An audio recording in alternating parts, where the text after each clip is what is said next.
Hello and welcome to Challenger League. We are here on a wonderful playoffs evening. It is me, Valdez, with Walt, and we're getting ready for DRX up against Nongshim Esports Academy. This one, maybe like last one from yesterday, could be a bit even. What do you think, Wolf? I think it's going to go to 5. I predicted a 3-2 for DRX, if I'm not mistaken. I believe that's what I predicted yesterday. I went 3-2 Hanwha. I was so close, but yet so far. And it's going to be a good day. As you guys can see, we're on Twitch. We're on YouTube. Yeah. Also, Challenge to the Top. Challenge to the Top. That's Shout out to Riot Games, LCK Kespa, and Rebank. Yeah. Thanks for supporting us. And today, we are going to find out which one of these teams is moving on, which one is dropping down to the lower bracket, because we saw yesterday a bit of a reverse sweep, a bit of a Hanwha Life getting a little bit ahead of themselves with an advantage. We'll see if whoever gets an advantage in this series can hold on to it. I didn't expect last series to go like strong to strong, like one team super massively ahead, then the momentum shifts and the other team massively crushes.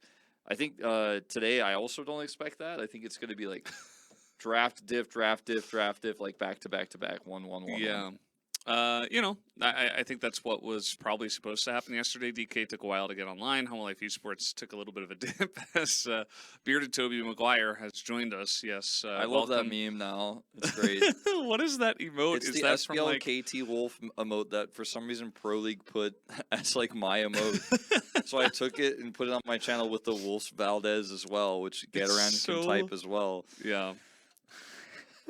Has Walt met William? What? I don't know. You mean like Walt Whitman? Or like Walter White? Willy Wonka? Are the casters wearing shorts? I am. Wolf doesn't wear shorts. We do have an online cheerful event. You guys can cheer online. Just go to that link. And I hope you're good at Korean. Yeah, go to bit.ly/povent and check it out. We've got some people getting involved here. It says the ramyun is nuggery, so that's the type of Nongshim ramyun, and the victory is Nongshim. Yeah, it didn't really look like they were eating, rather the opposite. Godspeed delivery here from Call Me. It says the victory is calling me. Yes. I like those. Those are pretty good. Those are pretty good. So you could also do that by doing an online cheerful event. Here are some more examples. Dong dang. Dong dang. It's shocking that he's really here. Yeah. And classic. Great classic. Yep. Ebichu memes, top tier. William, who's occasionally a spacer that looks a lot like Ox. Yeah, he's not here today. He will be here.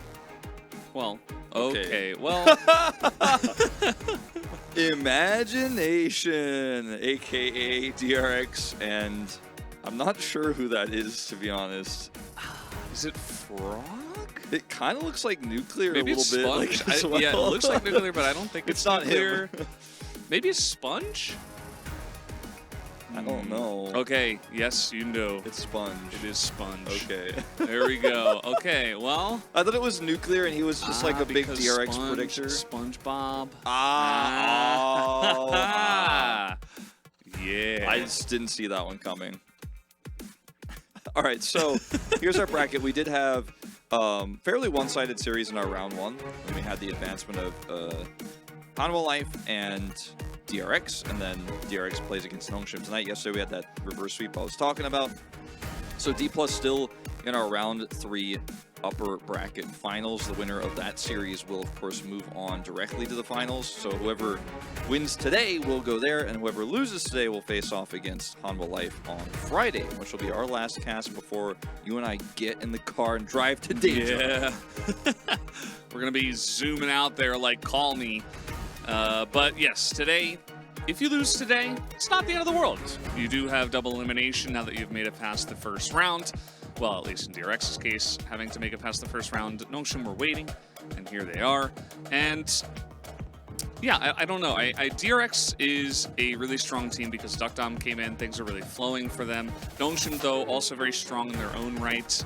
And I think if they have an answer to DuckDom, could make it even closer and maybe even get them the win. But if not, DRX might just run away with it. Yeah, I think that's a pretty good assessment. Notion have always been a team that's brought a lot of creativity as they walk out to the stage here to their drafts, and even with a completely different roster, kind of at the end of summer here, showing up as a big team that, you know, nobody really expected would be one of the big favorites to take it all, but I think they absolutely are one of our dark horses here. They've made it this far, and they're still in upper bracket. I think Sounda has really improved a lot as a player, significantly, and Vital coming in here. Yeah, Jiwoo was the one who was more interesting in terms of drafting, but Vital's a very solid player. We've seen what he's capable of in the LCK.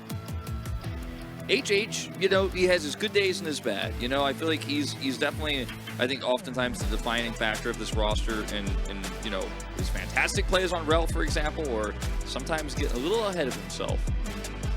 I kind of feel the same about Vital. Like, there are some days where he looks good, and there's other days where he looks very kind of nervous playing, you know? Like, I don't know if he's actually nervous, but the way he plays is like, oh, I'm going to hug my turret, not really do too much, which, you know, I think he has the ability for sure, but maybe needs to grab his mental and take a hold of it, you know? Yeah. And use that because it's a very tough match in the bottom lane for sure, as lots of fan signs here.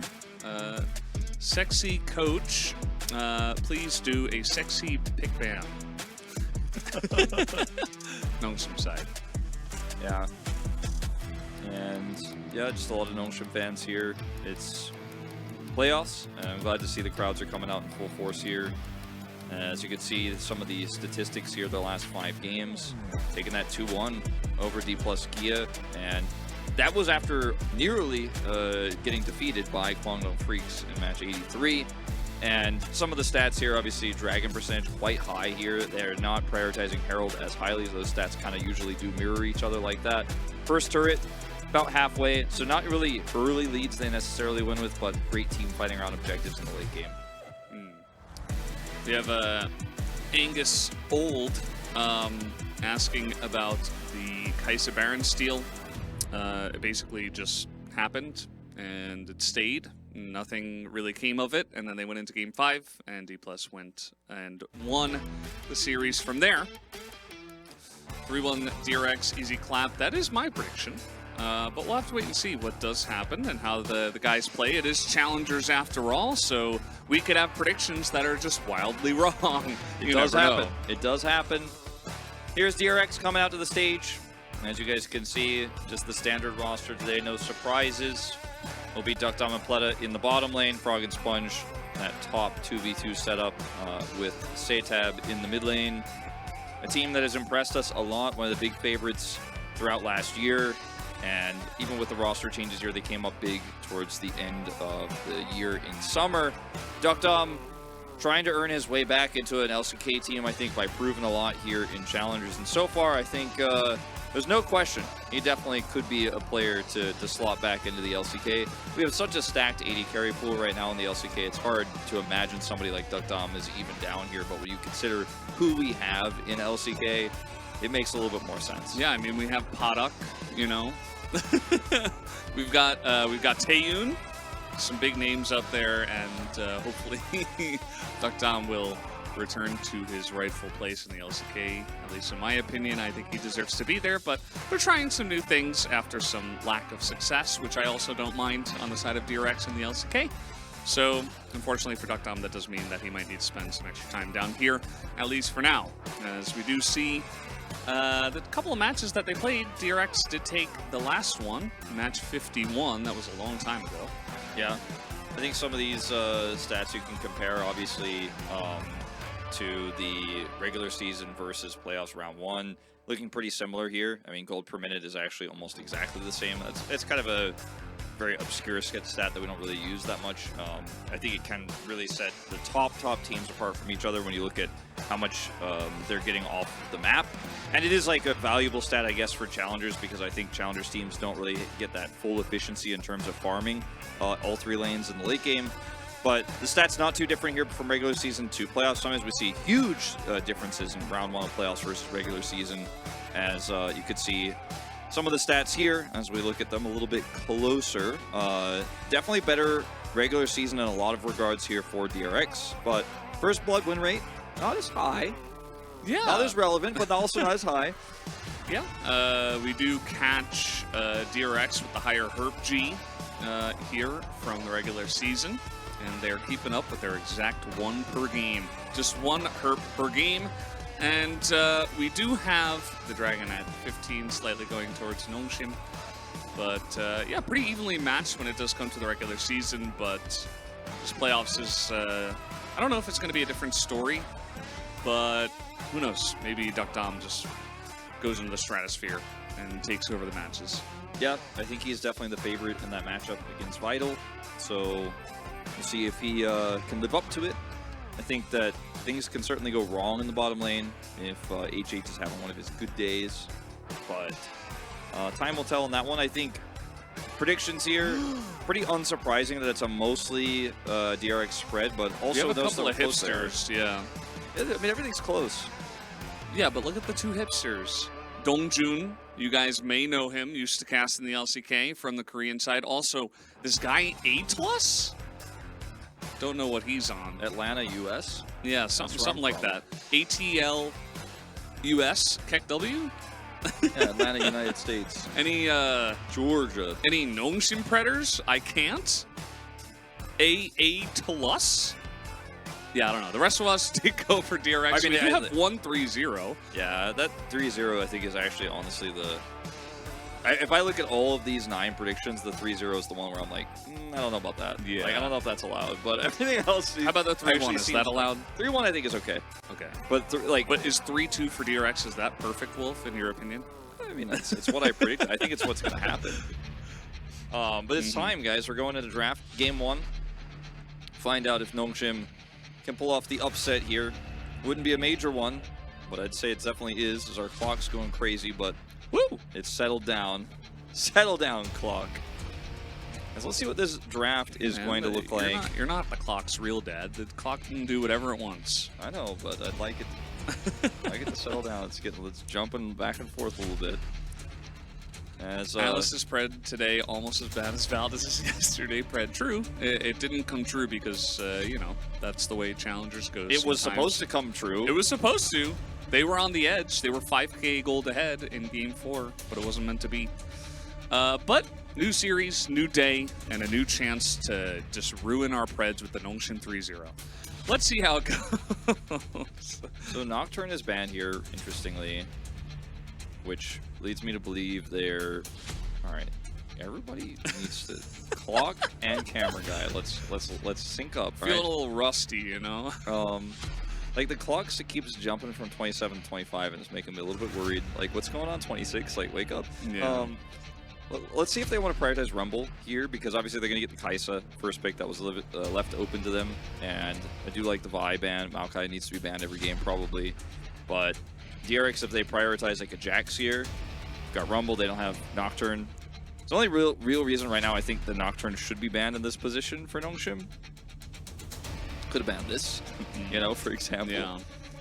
There's definitely a lot of strong stuff. The Nocturne, like the Ahri Nocturne, maybe they feel like it's really strong in challengers, you know, just because you kind of press your buttons and go in. Sejuani is definitely one of these other junglers that often gets left up, and they are going to pick that alongside the Tristana.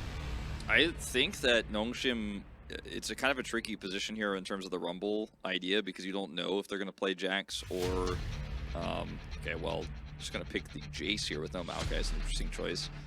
Jache. They might still get the Rel. I think it's pretty wise here to lock that one in with what DRX already have.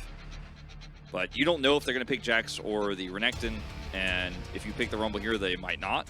If you do not pick the Rumble, they will, and then you won't get either of those. So Kind of an awkward spot here, especially with the Jace priority. They're just going to take the Jax away. I think this is the safer call than going for Rumble. Yeah, it does leave a lot of options for Frog if they do want to pick it here. They could even just skip it and like pick an 80 carry or something for Duck Dom, and then, you know, let's say Nongshim ban like Renekton and Cassante. I mean, you could play Rumble yourselves, you could play a different tank. You know, there's a lot of stuff that is still available for the top lane, as Rakan going to be shown the respect he deserves. Has been really shooting up in terms of his tier, I would say, here in Korean League of Legends across the board. Yeah, I mean, the LPL figured it out a really long time ago, but we finally caught up a little bit here in the LCK. Yeah. And now Nautilus is taken away. Very strong pick into that Tristana. Could still be Tristana bot, but that is unlikely. Wolf, where is Seraphina? I'm not getting into it. Wolf, where is she? The Renekton was the most obvious pick for top, and that's banned away now. So, in terms of the options that we have left here for Frog, I mean, might be just playing a tank here in this game. Yeah. That's why, like, you're going to be banned away from, like, the tier 1 stuff, but I think it's okay. It really depends on, like, you know, because if they didn't take Rakan, it was almost definitely going to get banned, unless you feel like they were going to ban 280 carries, which is definitely an option, as LeBlanc going to be banned away here, expecting potentially the Tristana to be flexed, or even the LeBlanc to be flexed into top. The other thing is Sejuani could be flexed into top. Whoa. And they could play Viego here. I actually think it would be pretty good with their comp, Tristana, Viego, with Sejuani tank. They're going to take the Rumble now into the Jax themselves. With a Nocturne ban, this actually feels pretty good for them. And could save that final pick for Duck Dom in the bottom lane. See what Nongshim's going to grab as their support here. It's, I think, a pretty good Leona angle. Oh, Rel is still available. All right, well, never mind. That's that's the obvious one. They didn't lock it in earlier, but it's still here. Yeah, you got to take Rel. It's just too strong right now. Oh, don't do this. Never mind. They could still pick it for the jungle, but this would be really interesting. But they won't do that either. Yeah, just gonna go ahead and take the Rel. Should be going to the bottom lane, you'd expect, but could still be flexed. Or you just pick Bel'Veth randomly in game 1. I don't think they're going to pick Bel'Veth. I think it might be like a Lee Sin pick here. You need something that can follow up. Ooh, Zach! Yes! All right, well, this made my day. Yes. We already got the better series than the other Any casters. Croco enjoyers? Yeah. Sounda is. He's not even on the same team. Sponge was supposed to be the one that picks that one up, and he's just playing good old Sejuani. Zeri feels pretty easy here to lock in. You've got a lot of ways to get Tristana resets. The longer fights are going to be insane. Sejuani, if she gets tanky enough, will feel really good here, but you only have that one front line in the Sejuani, and there's a lot of tools to get past it. The Rel, the Zac, the Jax, Kai'Sa can ult over it, so you really need to win these fights kind of slowly as DRX using the Equalizer. The Equalizer, I think, is going to be quite literally make or break in these fights. If it doesn't come up big, you probably lose those because you don't have enough damage to then get your first reset for the Tristana. If it's big, though, and Tristana gets one kill, then she becomes your front line with the Sejuani, and Zeri just runs after everybody, and it's really easy. Yeah, definitely a lot of power there. I do have to say I like Nongshim's draft better. Definitely biased because Zac is one of my favorite champions, but also not biased. I just think it is a bit better. Like, they're engaged, extremely reliable. Like, Zac Rel together is pretty disgusting, and there's not too much to stop that, as you were mentioning. Yeah, and they have Poke, whereas DRX have Equalizer. Yeah. That's it. And that's an ability you're not going to have multiple uses of, very likely in a team fight. So dealing with Shock Blast Poke in this overall squishy lineup, dealing with Kai'Sa Poke, kind of problematic here. So I'm going to have to agree with you. I give the edge to Nongshim as well. All right. Well, a good start for them. We'll see how the game actually plays out, because even in the LCK sometimes, Wolf, the draft doesn't matter. It comes down to the execution, how the teams are going to play it out, and especially in Challengers, that is more true than anywhere else, any major region at least, or major league. So this is going to be interesting. Sounda going to use DRX's own tech from the LCK brings it into Challengers and says, no, Zach's just a strong champ. And I think it is, Wolf. Seems pretty good to me. I think there's a lot of power because there's not a lot to block for this Zach or to interrupt him in this game either. You know, Buster shot that Zach while he's jumping. I don't know about that. Good luck with that. Well, here we go. Game 1.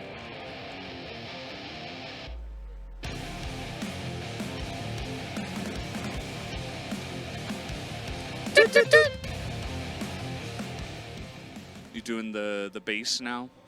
No, I don't know. Surprised we had no fans. What do you mean? We have fans. Those fan sounds. Uh-huh. And then I kind of got scared they're going to start because I can hear the mics on right now. The fans are just quiet for some reason. We have like more fans than usual, but Professor Silent asks, casters, who got more advantage on draft-wise? Well, we just talked about it for a good minute or so, and you missed it. So if you wanted to bet based on our thoughts on the draft, you'll just have to pay more attention. Wow. Yeah, get wrecked. If you're on YouTube, just scroll back a little bit. You said what? D:? Sorry. It's okay. You can just go to YouTube and... I'm just kidding, Professor Silent. Sounda has played we like two Gnome games. Shim's draft better. He's played 2 games of Zach this season already, 0-2. But that is not a stat I had, you know, in my... it's not one I prepared for today going, oh yeah, watch out for this. Just was not aware of it, honestly. I wasn't aware of it, Valdez. Yeah. And I am now. As Duckdom also is playing his first game of Zeri, which is kind of unusual to see. Playing obviously a lot more Xayah and Kai'Sa recently, but still, in this meta, you would have figured he would have picked up at least like 4 by now. Yeah. And I do remember now, yeah, Sounda was the guy. I remember Yundo told us about it because he pulled this out first in a game where it was like a Thursday or Friday where we were casting LCK. So obviously we weren't watching Challengers, but he was still observing. And he said, hey, Sounda pulled out the Zac. And then I think last week as well, like right at the end, pulled out the Zac one more time. Also got a loss. And yeah, for you guys who joined late, yes, we liked Gnome Shim's draft better. We feel like it's easier. The Zac can't really be interrupted. And like only Sejuani. The poke really advantage as well. Yeah. That's just not very likely. If Sejuani is far enough to stop the Zac, or like is ulting the Zac to stop the engage, like something has gone very wrong. Do you know the Muffin Man? I know the Muffin Man.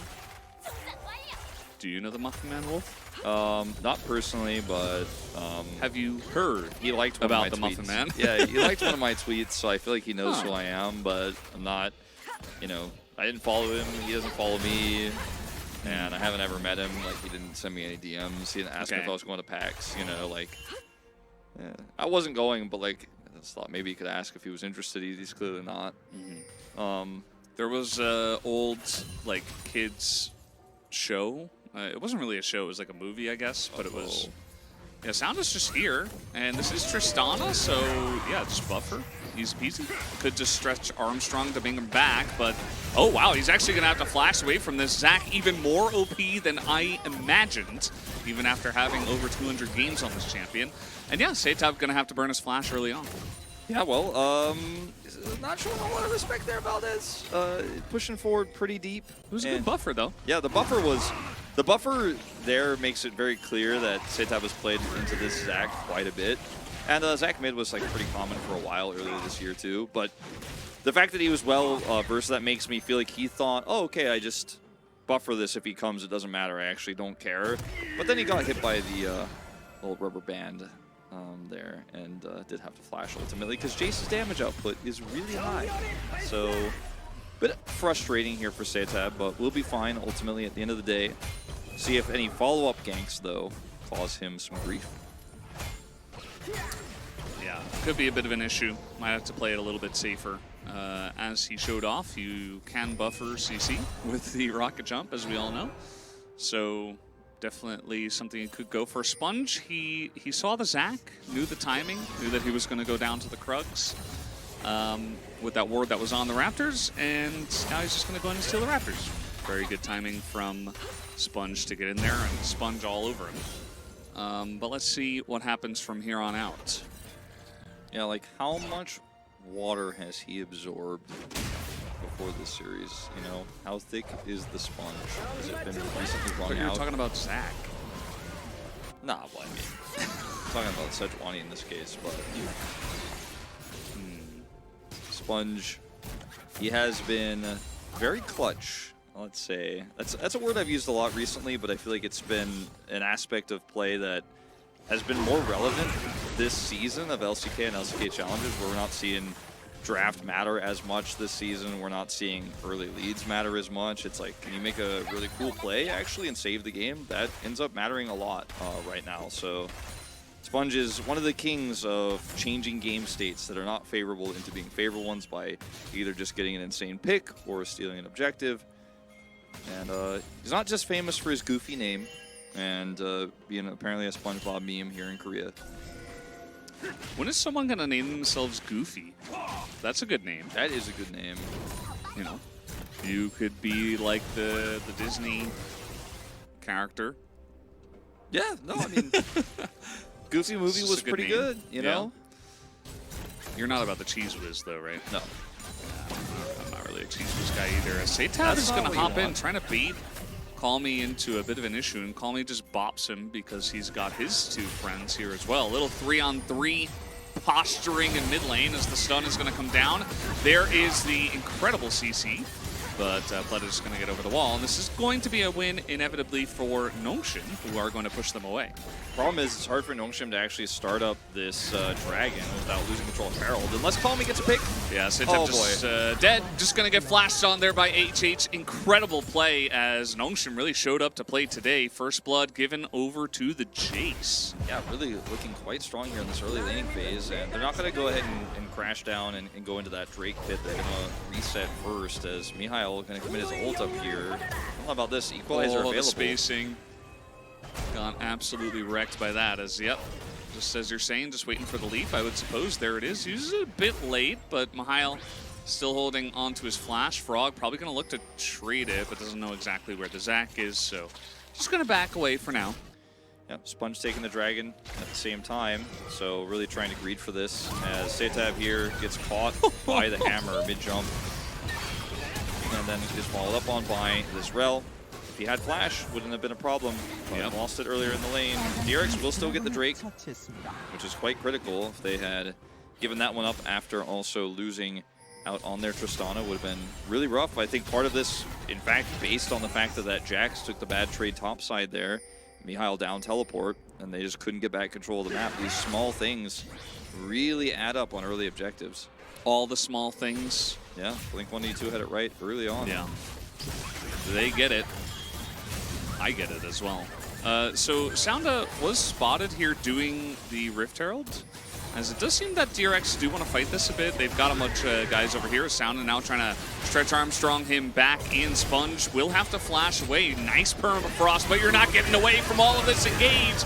And this is why we really liked Nongshim's comp. You just get on in there. Everybody can really just dogpile after you do start it off, and that's going to be a kill on top of what should be Nongshim getting the Rift Herald as well. And this is like early game. You know, it gets worse later on in the mid game when Jace actually has items. I mean, he did get that early Dirk with the gold he picked up from that kill earlier on the Satab, but like, he's not that big yet. He's pretty big for where Jace normally is, but this comp doesn't really do as well until he's sitting on his first lethality item, and you have a Kai'Sa who actually can follow up with some extra damage. These types of skirmishes right now this early on, it's just the power of the CC alone, but this gets worse if you can't be coordinated against all of the engage. And unfortunately, there's just no damage to back up any sort of turn here. Like, Fleta is just trying to use his ultimate to buy a little bit of spaces. Oh, okay. Warning, warning, warning. Yeah, no, he's dead. He can't listen to the warning. He's, yeah, okay. So we're going to take a look at the replay of that. As wow, hide on bush. Frog Seems like is really Faker knew it from whenever he started playing League and made that name. Yeah, Mihail is just getting outplayed in this lane. It's a tough matchup for Jax, and with the good spacing we've seen from Frog already, just making it look easy. Takes a 12 CS lead plus all that gold he gets from the kill. as early. Sword Shoes going straight into some extra damage here and some extra movement speed to further that spacing. And this is where things get a little bit tricky for the Jax now. And he also picks up a plate, I believe, actually. At least the plate went down. I don't know if he locally picked it up. But looking really good for him actually now as a blasting wand. He's getting close to that demonic embrace. He's just really going to start hurting in these team fights. Yep, definitely will.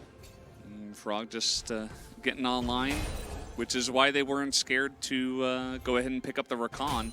Unfortunately for them, they haven't really been able to use the Rakan just yet. We'll have to wait and see how it goes in the first fight that we actually do have, like a real team fight, because so far it's just kind of been, you know, pick after pick. As Mahal, he goes back in to get the ward, and yeah, he's going to clear it out, but he's taking big chunks of damage, and that Rumble's only going to get a bit scarier here. Hey, he can get 240 health back from his refillables. He's Wait, how do you know exactly? I think it's 120, isn't it? I don't know. I use refillables a lot. I just press it. I don't know the number. I don't know, Chad. See if I'm right. I think it's 240 he gets if he uses both. He's not going to use both, but if he did. Sounda could look to punish this Rumble meanwhile. Ooh, nice little play here on Akalmi. He is not very tanky on the Jace, has to flash away, and yeah, the explosion is just not enough. Unfortunate here for Saetab and Sponge, as Saetab even committing to the flash again on that one, as now Akalmi has to run away. The Equalizer just gonna totally whiff as Sounda gets in and distracts them just a bit, and Akalmi will get away. They're just so confused. They're like, how did he get there that fast? As it turns out, he gets speed from his acceleration gate and his ultimate and just walks it out. It has phase rush as well, and Akalmi just gets out there. Like, you see the check on the Scryer's Bloom afterwards, like, where did he go? It's like, no, he's just fast enough to get out of there, actually. He didn't, like, juke you. You just thought he was going to be a little bit slower there. Bit of a misprediction from Frog. That's okay, though. I mean, you can blame him. It's a bit tough without vision to know exactly which path the Jace is going to take and how fast he's going to go through that jungle there, and he does get away. Would have definitely been dead if the Equalizer was better placed. Would have gotten slowed and then killed. He's not able to do so. Still, kind of big enough win here for DRX3. Feel pretty good about it, just not the kill that you were really hoping for. Yeah, I mean, Sejuani ultimate is a big committal early on in the game. Not going to have it potentially for the Drake fight. That is in 20 seconds. He'll get close, as they may just get it for free because Sound is top. So the timing of this is not okay. Well, they're really committing to this. There's no flash for Frog, as he should be dead. Will he take anyone with him? It seems unlikely, as the amount of CC from the Zac with the ult is too much. As they say, yeah, sure, take the Infernal Drake. We'll take your entire top tower. Yeah, I actually think this is a way better choice here for Nongshim than trying to fight this one out. Even with Sejuani's ultimate down, Frog has TP. You know, if you try to go over and contest this Dragon, Frog gets over there, they slow it down, he has an Equalizer to drop. Instead, they're just going to push topside and look for a kill on this fragile Rumble that is flashless, and they have that tracked, and then they can just simply turn this into the whole turret, tons of money for Jax. And it really nullifies that lead that the Rumble had earlier. And as much as we love Rumble into Jax and how much we like this matchup, it's not going to feel great if you're just constantly getting engaged on in team fights either. And already you could see the power of the Zac pick. It's just so difficult to deal with, especially when a Rel could be there to set him up. Looks really scary to me about this. No, it's rough. I mean, Rumble doesn't do well into that much hard engage, just in general.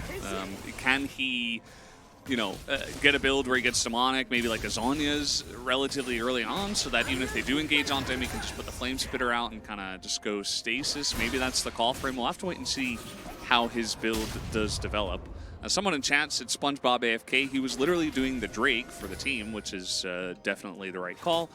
I suppose he was AFK doing the objective. Nobody in chat knows how much a refillable pot does as well, apparently. Yeah, nobody said anything. Nobody even Googled it. Yeah, I'm like, really, guys?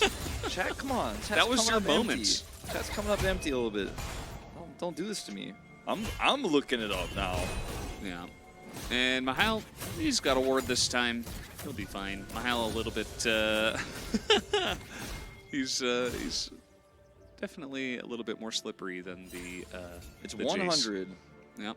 Hipster says, not our job. That's a very hipster thing to say. Very much on brand. Love it. It's call me. It's 100, not 120. Yeah.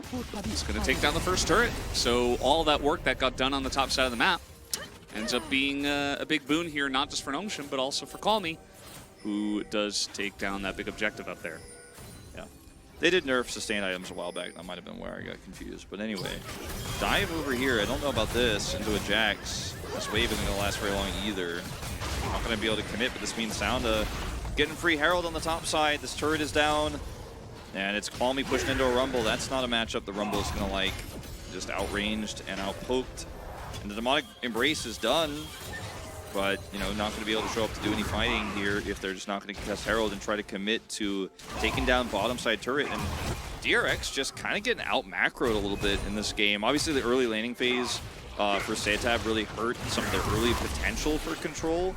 But they're just kind of getting out-rotated by this Zac, who just has so much mobility, such a long engage range, and gotta be figuring out how to successfully cross-map. Otherwise, Nongshim is going to keep trading up. Yeah, you got a 2 Drake lead, but it's Cloud Soul, which is good, but not amazing for your comp. It's much better, actually, I'd argue, for Nongshim's.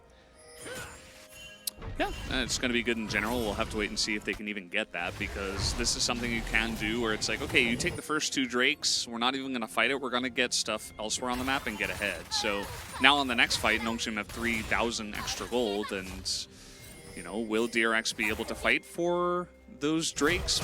Maybe, maybe not. Depends on the execution, as always. As apparently it did used to be 120. Yeah, they did some sustain nerfs, actually, I remember, like, I think it was even like last summer. It's actually quite a while ago now, but yeah, I was wrong. My bad, chat. So he could have gotten 200 right in back. The past. Yeah, he could have gotten 200 back. All right, let's. You're just a time traveler. But yeah, Nongshim are a really smart team. Like, their mid jungle is also very strong in terms of like mechanical play, but also extremely smart when it comes to macro. When it comes to even the draft, I feel like they've always kind of had one step ahead of the other challengers teams. So I feel like a lot of their Challenger League team strength does come from, you know, intelligence in the game. Yeah, I think also the big winning player we look at for DRX, the one that we think has pretty huge advantages across the against their lane opponent, is Duckdom, right? But he hasn't been empowered in this game. The game hasn't been about him yet. It very well could be if this goes full challengers. We go to like a 35-minute game where, you know, it's 2 Drakes apiece, and you know, Zeri's starting to get some items online even without kills. Then we can start feeling better about this Tristana and Zeri composition. But right now, Nongshim feeling very good about the amount of map control they have. And with the side laning Jax, I feel like this 2 Drake deficit doesn't feel as bad, because you're like, well, I mean, you guys want to try to threaten that soul, I'll just get your inner turret, and then later we'll be able to threaten your inhibitors with this Jax. So DRX, really hard for them to actually force a fight on their terms. And against all this engage, they need a lot of vision that they don't really have right now. They've done a pretty good job of trying to set up for this dragon here on the bottom side, but look at the vision. Like, they grouped, but didn't clear any of those wards. Yeah, just kind of hanging out at this point. Nongshim got the second Rift Herald, so they could use that for priority on the objective. As the guys in the chat, they kind of get it. They're like, you know, this game is not done. This is challengers. Nongshim have a nice lead, but anything can happen. You got double AD carry on the other side, which is why, you know, if this were an LCK team game, I'd be like, Nongshim have the big lead. They're going to utilize this very well. This teleport is kind of sad that Call Me has to use this here, but it's challengers, so I have to be like, well, you know, like they're ahead, but you never know. Like, let's see what happens. I think the thing is, like, with Vital having Shiv and his Nashor's Tooth ready here, I actually like that teleport call. It doesn't feel amazing, but it also defends this turret, and they can threaten mid, as well as get this dragon. It could push Setab out of the lane. He's a level up now, and I think they're winning everywhere. Yeah, Call Me's getting in there. He's looking at that. Shock Blast was interesting, but it's okay. Gonna push Setab out. I think that DRX don't have any... You can't fight this anymore against HH with Magnet Storm Flash. I just don't think you break through. Yeah, I don't think you do. It looked like DRX were unsure about what exactly they were going to go for. Maybe Sponge just going to sneak into the brush and look to set up a play on a Call Me instead, who is going to be feeling... Oh, he tries to flash it, but now he's just dead, as even a teleport is coming in here, and maybe just saved by the Tristana. As Equalizer comes down, Call Me's totally fine, gets a free kill onto Pleta, who has to jump in there, and this is just a disaster now for DRX, as Nongshim gonna shut everybody down. Sponge as well. Here comes Duckdom, though, looking to have a little bit of a Zeri moment, but does have a Jax in his face, holding up the counter-strike and a leap away as Flash in. Duck Dom, he wants something out of this, and it looks like he will just get the Zac. Getting the Zac's passive here also feels pretty huge as well. Where was Vital? That's like, he was pushing mid, he got the turret, and deleted a few waves, it looks like, on his way. So not a huge mistake from him or anything like that. They just didn't expect DRX to hard commit. And this was very challengers of DRX, but I feel like DRX is a team that's normally a lot more measured than this. I feel like, you know, we see the moves like this from Nongshim, we see moves like this from Hanwha, we see them from KT, where you're just like, Jace down there, let's commit a whole fight and maybe lose the game over this, or Sponge goes for this. If Call Me actually flashes this better, which is really difficult, obviously with the fat wall, and he gets away here, then like he's at full health and he turns on this with the teleport and the rel turn, and like it's GG, you know. The fact that it almost happens that way is concerning enough, and then he got the invulnerability from the takedown, so he didn't die to the explosion. Yep. Gets that. The Dust Blade is pretty crazy, what it can accomplish for you, and then staying a bit long here. See, Nongshim is a team that does this more than DRX do. They do it here, and so Duck Dom is going to be able to get the passive and the kill here on the Sounda. So that feels really nice that you're able to get that at least. Is it a Zeri moment? I wouldn't certify that. Okay. No stamp.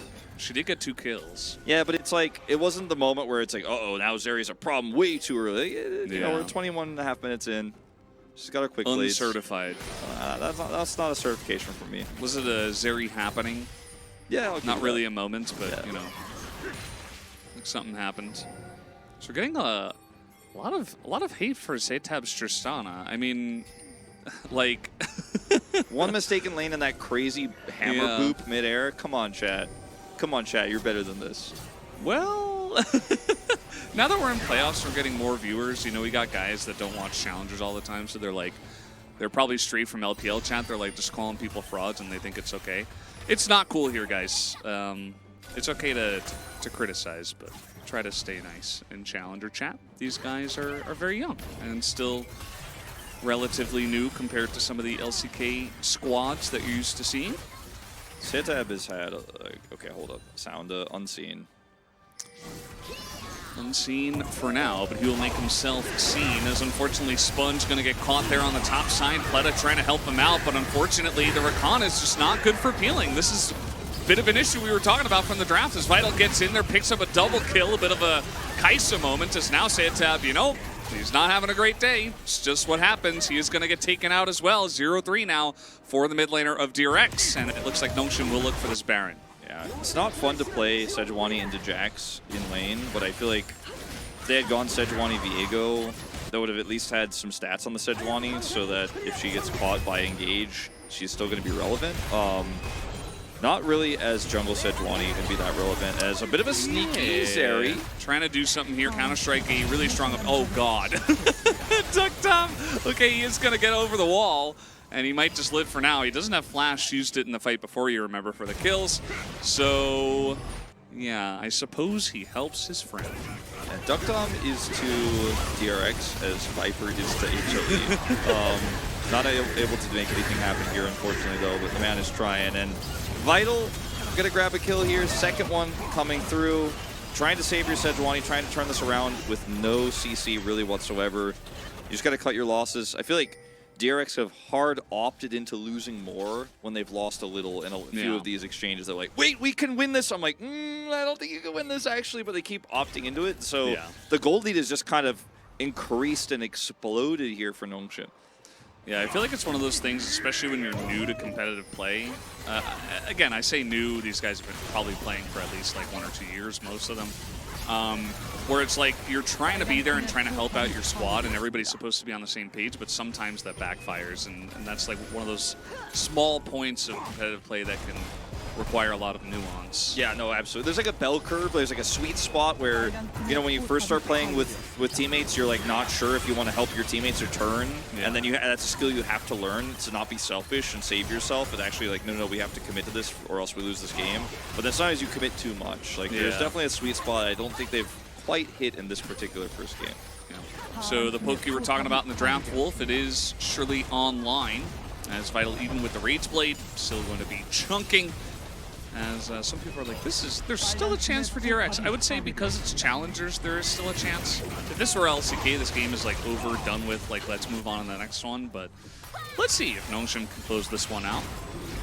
The thing is, like, they have double AD carry with Equalizer, and Rumble has Stopwatch, 2 items here. Like, all it takes is one team fight. I don't expect that team fight is going to come through. Yeah, Zeri is broken. How could she make those words disappear like that? Anyway. Yeah, that's why she. Yeah, there's also another chance for them to come out because they have Zeri. The Zeri and the Tristana, like the part that's scary is the Zeri at this point in the game. But they're both kind of scary. So if you get a ton of damage off as the Rumble, sacrifice yourself with Stopwatch, do just one more Flame Spitter on top of the entire Nongshim team while they're engaging, and then Zeri gets 1 or 2 kills with Tristana. Like, I could see a team fight even this far behind going their way. I don't expect it, but all it takes is one bad engage or one overcommitment into a turret or something like that. Equalizer on minion waves isn't going to do it for you, but, you know, that's what you got to do with Baron against you for 20 more seconds. Try to keep some idea about map control, you know, try to keep some sort of concept of map control here. Don't lose all your turrets. Satap going to commit to coming bot. So now they know that Satap is not here. And can't be here because he teleported. But Mihal has TP. Yeah, Tristana very strong at pushing, so Satap is going to get this one. And as you mentioned, Mihal does have to respond, but has TP if a fight does break out. So actually, I mean, trading a couple of turrets, like 1 for 1, when you're up against Baron buff, I suppose works out. Satap does have to use his teleport for that, though. Yeah, see if there's any way they can contest the next Baron in 2.5 minutes. Like, that's the goal here for DRX, is to defend long enough for the Baron to spawn. Make sure you don't lose any inhibitors, which is going to be very difficult into this composition, but at least the Jax was forced to deal with that wave bottom side, so that's going to buy you some additional time. That's step 1, is don't lose any inhibitors in the next 140 seconds. Step 2, try to get towards Baron and be able to contest and drop that Equalizer down. If you could do both of those things, I mean, the chances of this, like, you can almost pretend like the gold lead isn't there if DRX have a good fight. I'm just being super optimistic here, but it is possible. We've seen it many times. Like, we've seen crazier situations than this. Yeah, definitely. Mihal is ginormous right now. And he has a Hullbreaker. Jax. Yeah, he had Hullbreaker. He went back and bought a Stopwatch as well. So Nongshim just winning my heart. Unfortunately, Vital hasn't gotten the memo yet. Looks like he's trying to build towards Death Cap very quickly. And so he's not going to get a Stopwatch, even though I'm not really sure that he needs the extra damage, whereas a Stopwatch could save your life and potentially the fight. And go it's Death cheaper. Cap, just go Ludens with your Rage Blade instead of Rage Blade, and then just be a poke bot. Yeah. I like that synergy. You see like how Sounda and HH came from 2 different angles right at the same time? That was really cool. They look very all the well small prepared. things. Yeah. They look well prepared today for the Zac pick. I mean, it's his 3rd time playing it, but still, first time I'm getting to cast it. I'm enjoying it a lot. I don't think that Satap can match Mihal. Like, I don't think this is a fair matchup. Either you get Rumble over here or 280 carries. And yeah. With this back timer for, you know, most of Nongshim resetting before Baron. Okay, Vital. Right, trying to get on top of him. He's just going to flash away. And that is a bit of a win here for DRX, as long as they don't get caught out, though, as the stretch does come out, but Sounda not able to find anything else to hit. Well, this is very favorable for DRX now, this position here. Like, they've now bought time for that Baron to wear off. Call me a little bit on the edge here. Okay, here comes that Sounda flank, though. Gotta watch that. Uh-oh. Everybody just dashing away, run away from the Zac. He's very scary. Call me trying to get in there. He's going to miss a shock blast, and Sponge does not get slowed up due to that Frost Armor. As now Nongshim, they were looking for a pick before Baron, but it looks like they might just have to do it. I mean, right now DRX really need to rush to the Baron. Like, nobody's even close. If you defended the Baron, that the previous Baron buff, you dealt with that the pushes until the Baron spawn, but you're not in position to contest it, so it might not matter at all. The Equalizer needs to be huge here from Frog, level 16. Yeah, and Satap's here, he does not have teleport, and can he win this fight is the answer. The question, rather, the answer is no, absolutely not. Nice turn here from the side of DRX. They're going to get HH, who's trying to zone them away, but maybe just trying to stop their backs as Mihal now threatening the base. Yeah, I mean, He's going to keep going. They're going to have to teleport here. Could be interrupted. Oh, yes, it will. I think he just hits the blast cone or that other guy, and Rumble's going to go down. Mihail's here, and so is the TP from Call Me as Mihail goes down. But I think this is enough autos, especially with the Jace. They're trying to get over here to stop Call Me as there's no more minions. He needs that gun, and he is going to get it. Speeds it up with one last W, and that is the end of the game. That just won Hooney's heart with one fell swoop. I love the BM from Call Me as well. In the end, he's like stutter stepping around, not autoing the Nexus. Then the last second swaps back to ranged, autos it and flashes as it explodes. Great stuff. Really a pretty one-sided game overall, and I think the early game went really poorly for DRX, and then they opted into a few of those really bad fights that were just not winnable. Like, Sejuani got caught a few times, and they kept trying to be like, well, we'll solve this, and then giving over additional gold. You can see Duckdom did quite a bit of damage in the game regardless, because he's Duckdom who played the game really well, but his team was just too far behind. I had a lot of people giving Satab some criticisms. I think really that needs to stay in the early laning phase. There were a few overextensions there, really greedy play that was punished, but outside of that, I mean, can you really say like this was a bad Tristana game for him when the team is 7,000 gold behind? Like, what's he supposed to do? Yeah, I mean, he got focused a lot early on, right? Like, a level 4 gank from the Zac comes in, forces him to flash. He gets triple man ganked in the mid lane soon after, knocked out of midair. Like, Satab started off rough and maybe just got a little bit tilted from all that focus. And he didn't have his best game, but it wasn't, you know, the game wasn't his fault. That's not why DRX lost by any means. So, Nongshim gonna get one on the board. That is a very early and very clean start for them. There was like a little bit of wobbling through the mid game, but they got there in the end. I thought it was, you know, there were some mistakes there at the very end, right before that Baron, but overall, Gnomeship just looked really clean, and I think that the draft has to change here for DRX, so you cannot just give them all of these engaged champions and Kai'Sa and Jax. And the Rumble counterpick, not enough to solve it when the Rumble doesn't feel great in your comp and is just so easily engaged upon. I think Rel probably needs a ban, you know. I don't know if you need to ban the Zac, but you can't give Rel and Kai'Sa and Jax with a comp like this. It's just too risky. Yeah, the Rel getting through instead of Lilia, probably something you need to look at for sure, at least in the second round of bans, right? As Chronicler says, Gnomeshim coaching staff, they're just smashing it. As taken damage 28.2 thousand. As the Zac was insane this game. Was my vote. Who did you vote for? Yeah, there you go. I just thought that his early ganks and the pressure he put on in the late game too, how many picks he set up, it was pretty insane. I think we put up the tank damage here, even though it's not that high, because it shouldn't be, because it was a very one-sided game. Just because we want to make him look good. His DPM isn't high, but his early kill participation, I think, is really the stat I would have asked for. Still, total kill participation sitting at about 82% here. Very nicely done on the Zac pick. And on the third time of asking, he will pick up a win. Yeah, got the job done. Made the Zac look extremely strong, even into a comp that had a lot of mobility. Unfortunately, there wasn't a lot of stuff that could stop the Zac from hopping in midair, which is something you highlighted in the draft, Wolf, and it turned out to be a great pick. And the Nongshim coaching staff continues to smurf it, as do these players, making it to second place in the regular season. And pushing consistently through all the way, and now looking very strong at the start of this one. So maybe the Nongshim voters will be correct in the end, Wolf, or was it just game 1? I think we have to wait and see what the draft looks like for game 2, but this was a very resounding win. This gives me a lot more confidence in Nongshim's ability to close this series out, but I don't think it's going to be one-sided. I'm not ready to say that. Not ready indeed, but guys, we'll take a break and we'll come back after this.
Hello and welcome back to Challenger League. We're here after game number 1, where Notion were able to get a very nice and sexy draft, as that one fan was calling for, and get the lead in this series.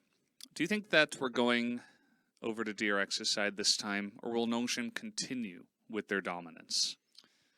Well, DRX should have blue side, so that should help. I think that they will probably prioritize some engage themselves this time. Tristana is fine. Double AD carry Tristana Zeri is fine, but they didn't have anything to pair with the Sejuani. I feel like teams have prioritized Sejuani so much on red side, and they're like, aha, now you can't have the Sejuani. And then they don't actually get any permafrost synergy or any great setup for follow-up engage. And they're like, Rakan! They had Rumble. They're like, Rakan, that'll do it. Like, a Rakan can follow up on our Glacial Prison. And, yeah, he can. And, like, sometimes it works. We saw T1 do this with their Gnar Sejuani draft the other day. Yeah. But it's not classically good. Like, it's not actually the best option. And It's not classic. No. just, if you're going to not pick permafrost synergy for your Sejuani or have great follow-up long-range engage, maybe just ban it, you know, just don't play it. That's what I'm saying. Wolf, did you know that in the lore, Zac is short for Zon Amorphous Combatant? No. Today you learned. I think DRX should draft Ahri Set Yasuo for the 3 Ionia synergy. Thank you for your input. Why isn't it called ZAC in so. Korean then? I actually think that might be a lie. These two are too serious. Well, you know, it is playoffs, so we're trying to keep it a little bit more serious. Sorry, OSRS, although I do play your game a lot. What?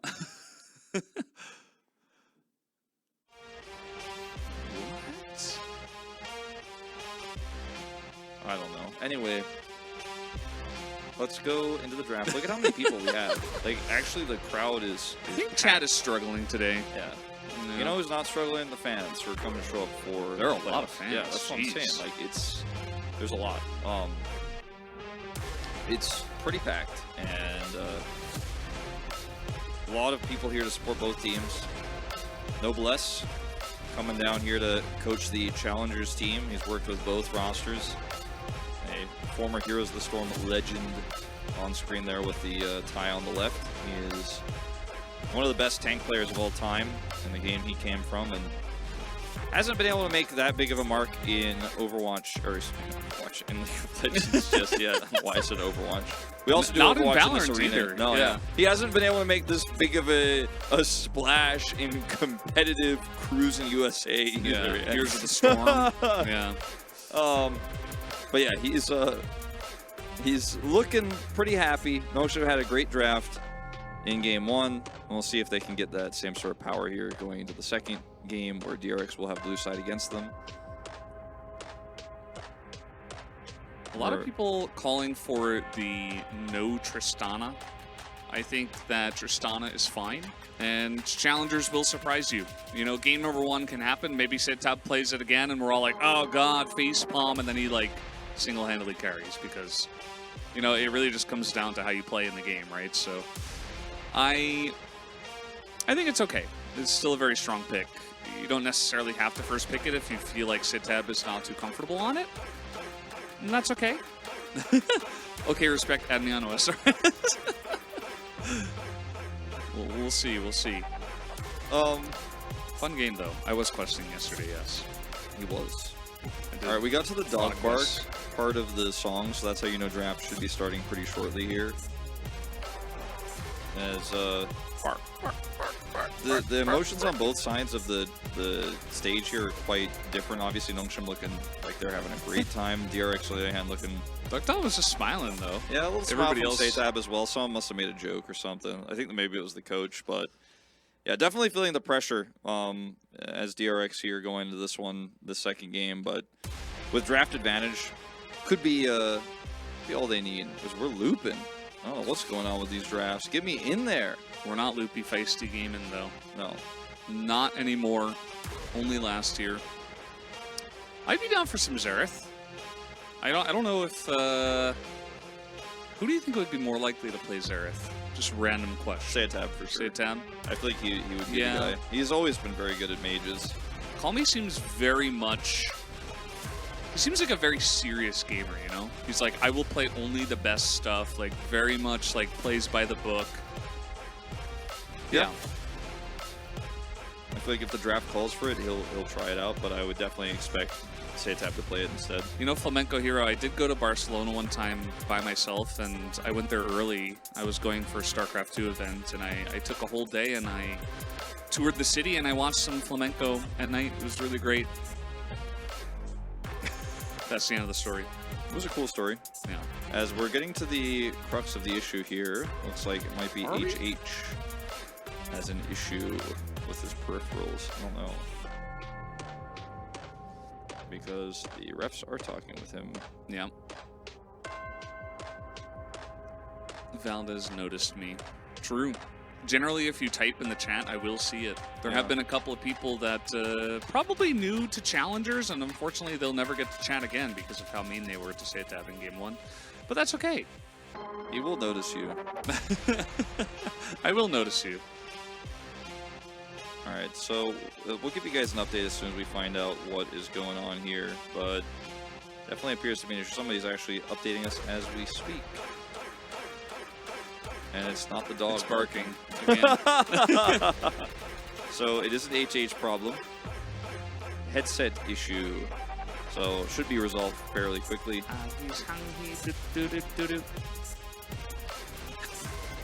Yeah, it's a baby shark. But Sangmi must be someone's name? Yeah. Who are they referring to? Let's find out. It's Mihail. Mihail, okay. I thought it was maybe Sounda. Mihail, good to know.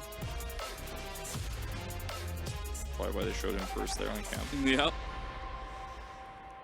Should have wrote do-do-do. Yeah. The systems that we use here, I'm going to do the vehicle of esports speech, but the systems that we use for headsets here are pretty complex, but usually pretty robust as well, and it's not normally an issue with the peripheral itself, but actually the like cables and like wired connection they have to communicate with each other. But we did see that he's not fiddling with anything. There's nobody testing anything, so it might actually be resolved.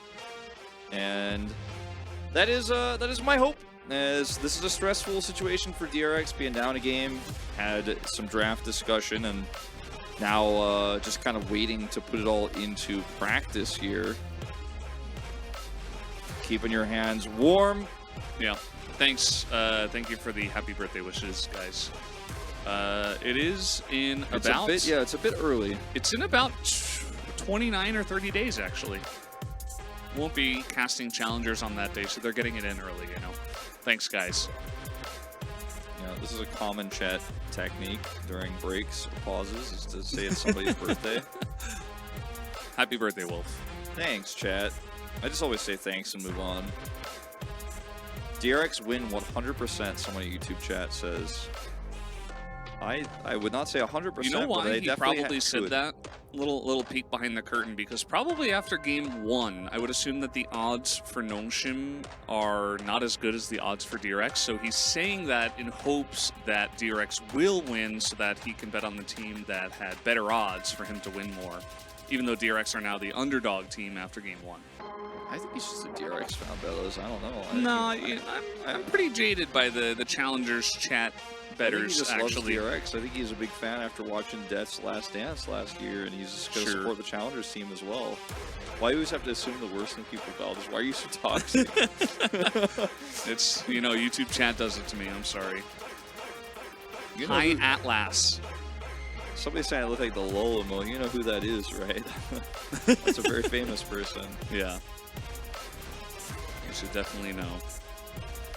Have we gotten to a point where people don't know who the LOL emote is? Yeah, we have respect on his name. Do people know who the what face emote is? It's tough to say. Oh. We were just giving up on the headset, I guess. All right. Well, the headset is dead. It's over. Valdez is a realist. He has been in the trenches. Yeah, that's definitely. True. I absolutely have. The trenches of YouTube chat. Dead set. There we go. Yeah. Dead set radio future. Buckets and Glove. I love how Buckets and Gloves is either in YouTube chat or Twitch chat. He's like in both most of the times. I every time I type in YouTube chat, you guys don't answer me. Like I don't. Maybe it's because I don't have my like moderator sword, but you guys never answer me when I type in YouTube chat. Apparently, I look like Bob Ross. Thanks, Flamenco Hero. You like this emote. He doesn't say you look like it. He just says Yeah, you. I like. Oh, I do like that emote. Do you like Bob Ross? I Or do you like that like you like Bob Ross? Bob Ross is a great guy. He was a great influence onto a lot of young men and women growing up in that day and age back in the day, back when you guys weren't even born. Welcome to the chat, Alcatraz. He's trying his best.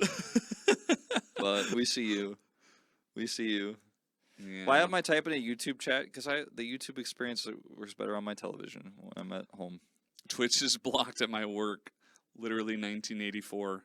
Yeah. Really 1984. True.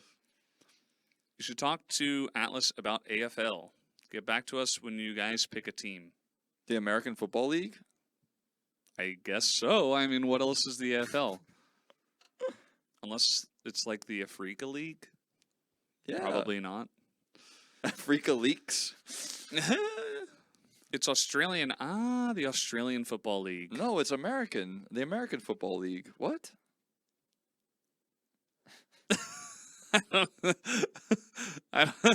What?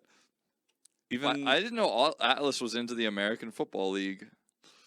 Wow. Yeah. Is Australia real? I mean, is Australia real?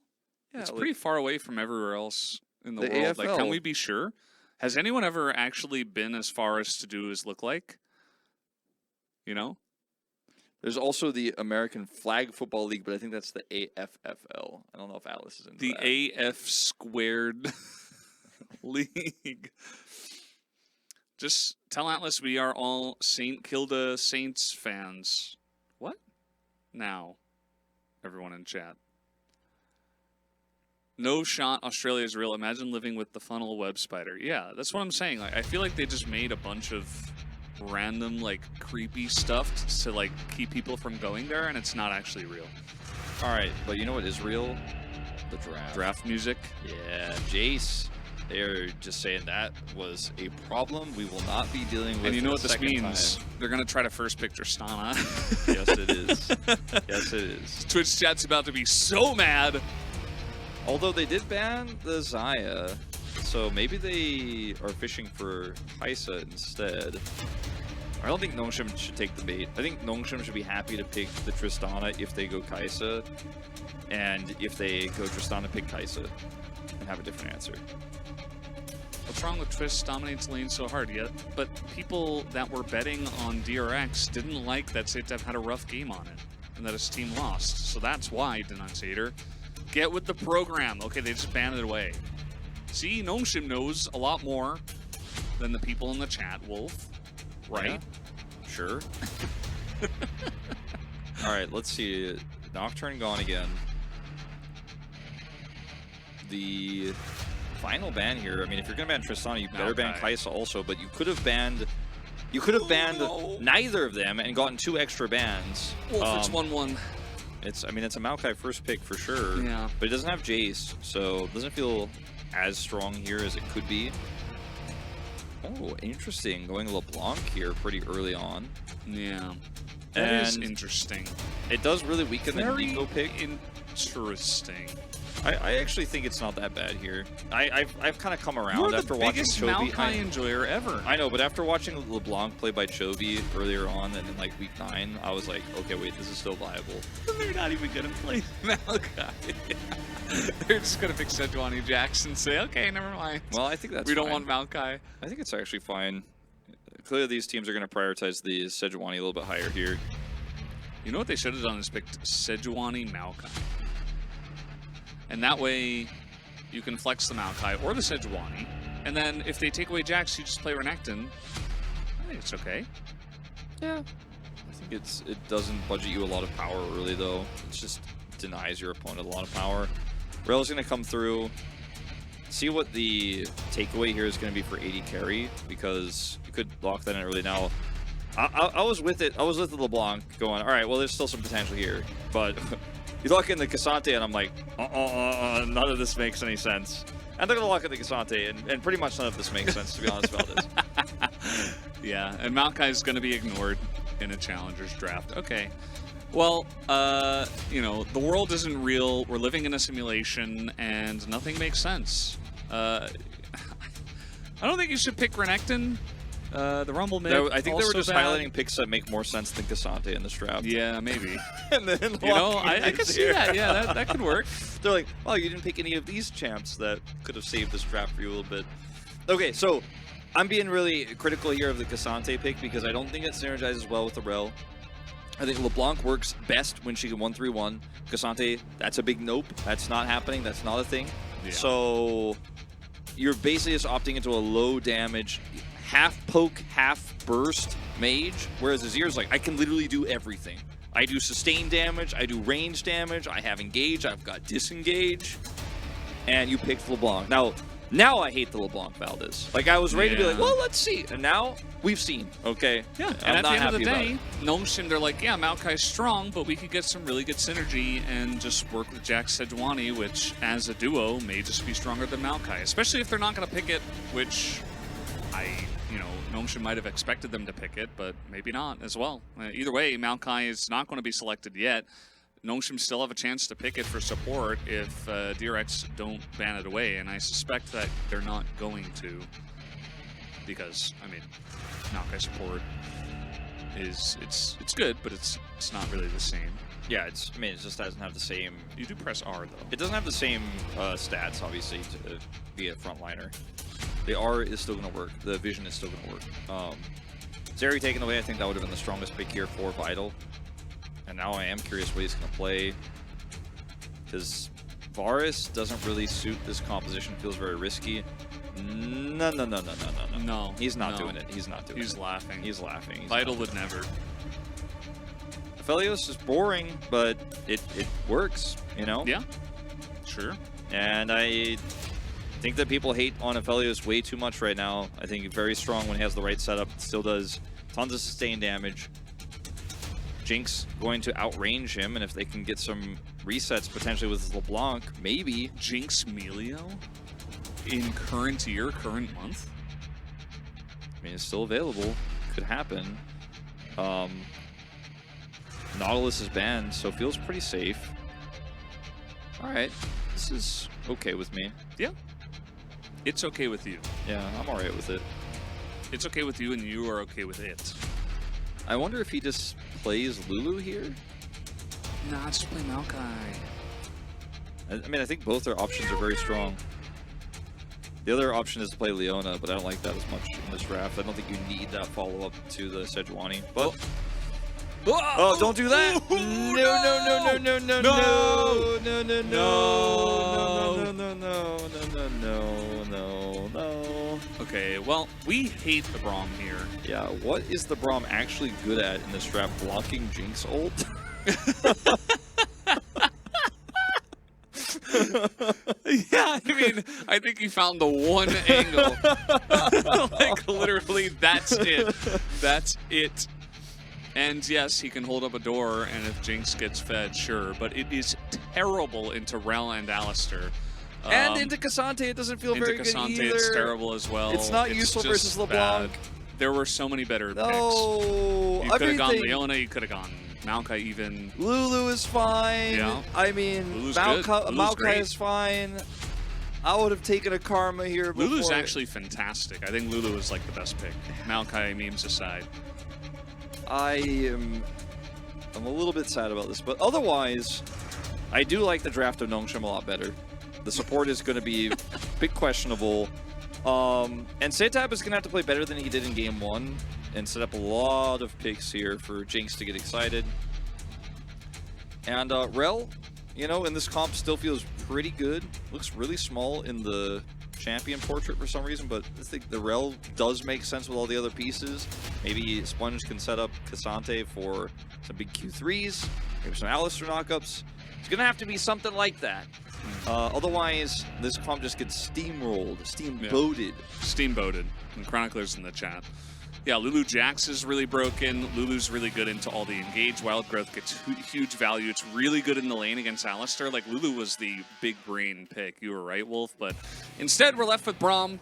Once again, he's played 2 games of it. We'll see how game 3 goes as we hop on to the Riftaruni.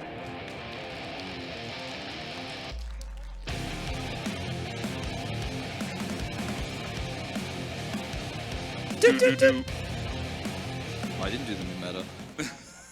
I wanted to try it out. It was pretty good. I liked it. We had some good, I don't know what you call it. It's not harmonization because we're like saying it on the same note, but I'm an octave down. It was like a chord. It was like an octave chord. You know about music stuff. Kind of. It's been a while since I studied it though, so. And by a while, I mean like 20 years. Yeah. Don't remember much. I was the bass. Yeah. He is. That is harmonization? Oh. Okay. Okay. He's 1-1 on the Braum. You said it was 2 games. I was curious. The old stats check. Braum and Sedge are quite cracked. Yeah, they are cracked and broken. Which it's weird because English works like this, where those two adjectives mean good things now. Like if you're cracked, it's like, wow, this guy is really insane. If you're broken, it's like, whoa, this champ is like way too overpowered. When actually, what I'm trying to say is that it's like broken into 2 pieces, so it's unusable. But I can't because it's 2023. Yeah. I'm just gonna be one of those old people who stays away from young people, so I don't have to get angry about the change of language. If I just avoid the children, you can't avoid the children when you work in esports, Wolf. It's impossible. Hey, normally I don't read the chat, but this chat's been pretty good. I like this chat. Yeah, we had some struggles with game 1 and the Tristana issues, but hopefully game 2 gets a little bit better. Flamenco, we do see you, but I'm not going to say I see you every time you ask me if I see you. As Frog has been a pretty successful Cassante user, 8-4. And obviously DRX have a pretty good win rate in challenges, but man, this laning phase, we wish it to go better for Setab. It's going a lot better at this time. But yeah, the Cassante, though, 12 games of it to have that win rate, pretty impressive. You're making me blush. Please take me to dinner first, please. Big Babu Rasu, he was, he said something in Australian that I couldn't understand earlier. I was hoping that Atlas would be here. He keeps hitting this exact chain in this exact same angle over and over. And Calmy's like, he's very much by the book. He's positioning exactly the same every time and getting hit by the chain every time. Yeah. And he is down teleport. Setab still has half his mana bar, so can stick around here and try to continually aggressively trade to get further of an advantage. Calmy should be able to catch this wave pretty successfully. The problem with going for a Doran's Ring start is that you don't have the ability to really proc that to get your mana back either. Why are you backing? Dive. Yeah. All right, they figured it out. But Vital is going to respect it. But yeah, just showing his face, spending a little bit of time. Denies some minions. Good stuff, good stuff. I got a crack out of the guy who said quick casters, red or black, which is essentially what all the bettors are like, who win game 2, are asking. Same angle here. Calmy is going to get hit by this chain again. And he doesn't seem to care too much. Okay, they're trying to bait this. Yeah. There's the clone. Look at what happens when you actually start hitting things with your Sand Soldiers with Doran's Ring. It actually gets a ton of mana back. It's level 5. And he's like, nope, I'm actually doing things now. It's really hard, though, to play into this LeBlanc with how Setab has been playing it. The engaged Braum doing huge damage. And the Glacial Synergy. It's too scary as yeah, the LeBlanc's too far away. Pretty unfortunate. That was a nice timing from Sponge, but Setab just very low. Couldn't really get on into that fight. Yeah, Sounda making a huge impact mid and then grabbing a flash bottom side. I don't know if Ducktom really needed to flash that there, but he flashed it just the same. And I just Chomper's set up there, was scared that Sounda was maybe going to flash them and get on top of him, and was worried that there was enough damage to take him out. as Pleta with the Hex Flash dodge of the Q. I think that's what happened there. That was kind of weird. Did he flash earlier? It looked like he Hex Flashed over that, but I'm not 100% sure. I hope that was what happened and he didn't just... No, yeah, he flashed earlier. Okay. That's right, yeah, he did flash. Yeah, yeah, he did flash actually when they came over. So yeah, 2 flashes. Braum is a poke support. Well, I guess in the first, 4 levels of the lane, you are correct. I mean, more than Alistair can poke because True. he has no ranged abilities, so... Yeah.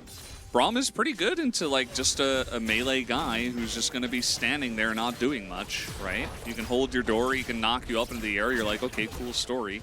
Speaking of not That's doing not much, why we don't... That's not why we dislike the Braum. Yeah. Speaking of, not doing much, he's just holding the wave for Vital again here.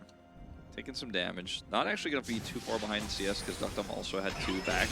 Neither bot lane are actually farming very well in this early game. They both did call starts. Reeves for attack speed for Jinx. She synergizes better with that than Aphelios does, so he's going to rush the BF sword for some additional stats, so he can hit a little bit harder every time he hits that Alistair. So, pretty early lead here for DRX, but it's not a game-breaking one. It's really just all in that mid lane with the forced teleport early.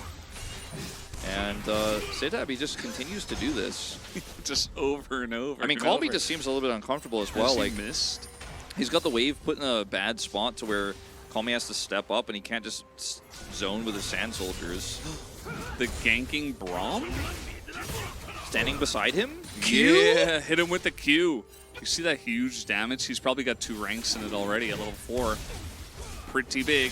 Duckdom born 2000. Dead? The year 2000, as Ingo Setab once again gets pushed into the turret and gets first blood, but then immediately gets taken out. A nice trade, but that one will go in favor of Setab. I'll have to take a look at the lane, though, to see who it actually favors. As meanwhile, Sounda just taking a free Drake. Yeah, looks like it's going to favor Setab. He gets the extra 100 gold, and the wave is pushing away from Call Me. Although, Call Me's teleport's coming up a little bit faster, so might be able to equalize that in a moment here as Call Me gets hit here, chunked down pretty significantly. Sand Soldier's not going to really protect him. He goes back to this clone with the ultimate. Yes, he gets in, but he flashes to get the extra auto damage off just in time. Very close, though. Yeah. I mean, he has to use the flash to make something of it, but also Call Me does. And it's a good trade at the end of the day for Setab. A nice setup.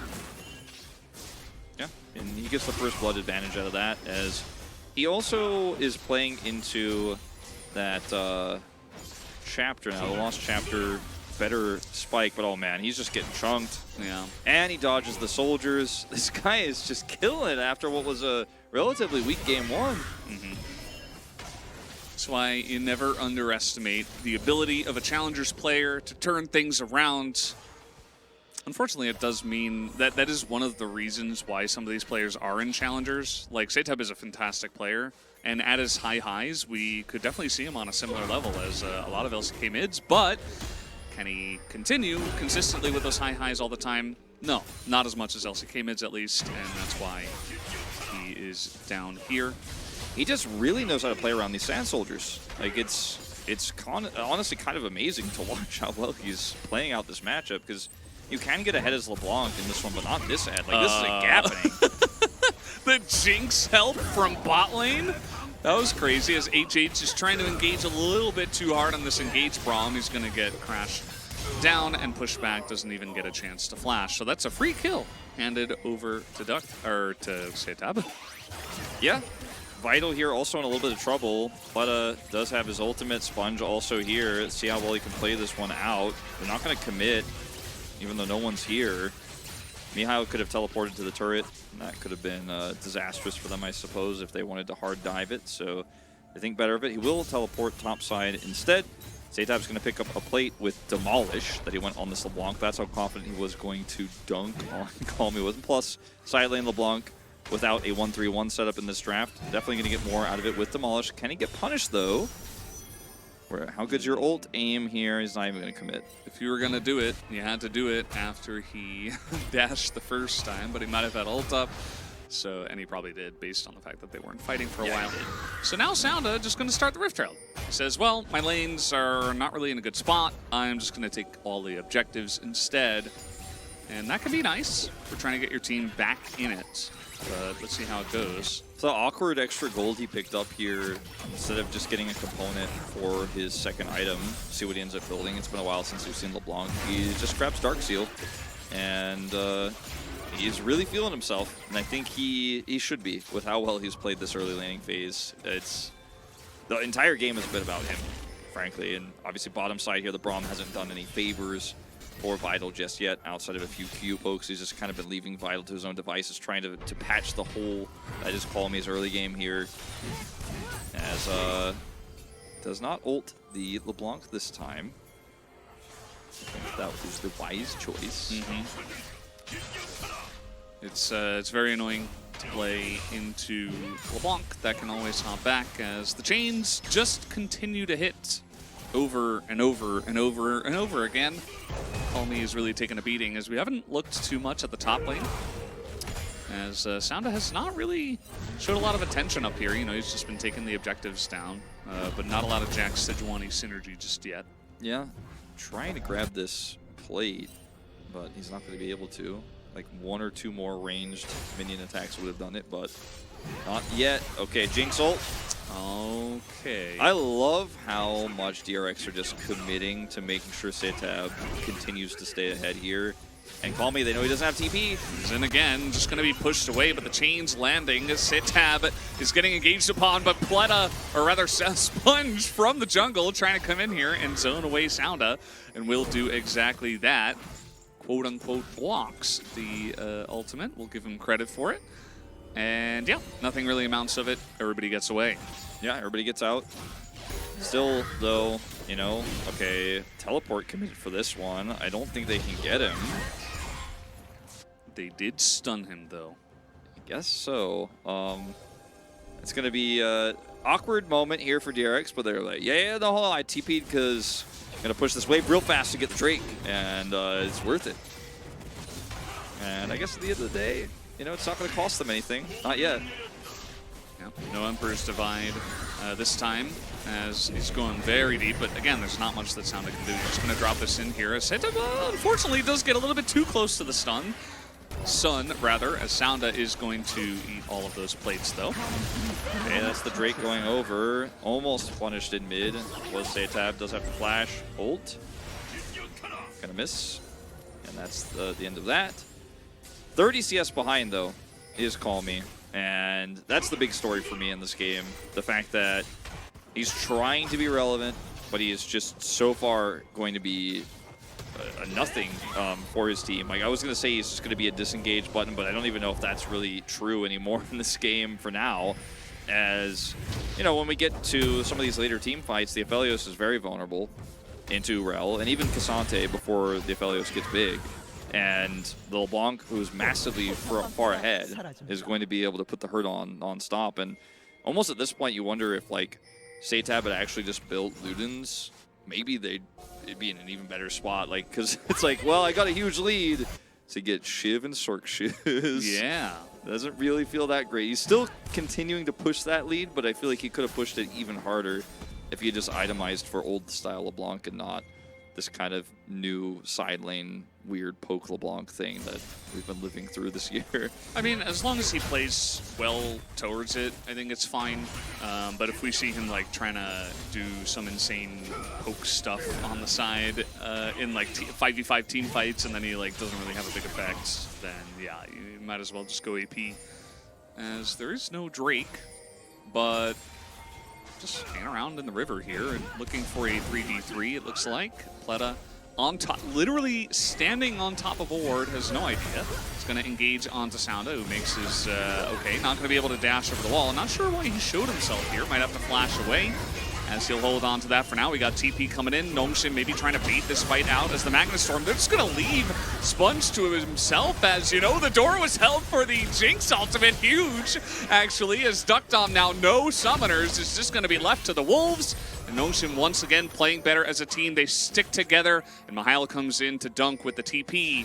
TP advantage for the Jacks is huge here, as Frog is going to commit to trying to get some additional damage done here, but the plates have already fallen off, so doesn't really feel like he gets anything out of the play, but was never going to make an impact as Cassante walking down that from that far away.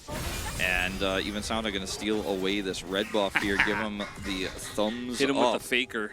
Yeah, there you go. And over here, like, Sounda gets blocked out, but then they overextend here, trying to force this. Call Me gets a ton of free damage onto Satab. And yeah, it's Sejuani, and like, the fact that Satab takes turret shots and then some additional shots here, the Sand Soldiers that are already pre-placed, means that he can't make an impact in this fight either. If he was AP, maybe he could have, but not with Shiv. And then Duckdom just gets left out here because if they try to save him, it's going to be 2 kills, not 1. They give the kill over to the Jacks. And a lot of summoners exchanged.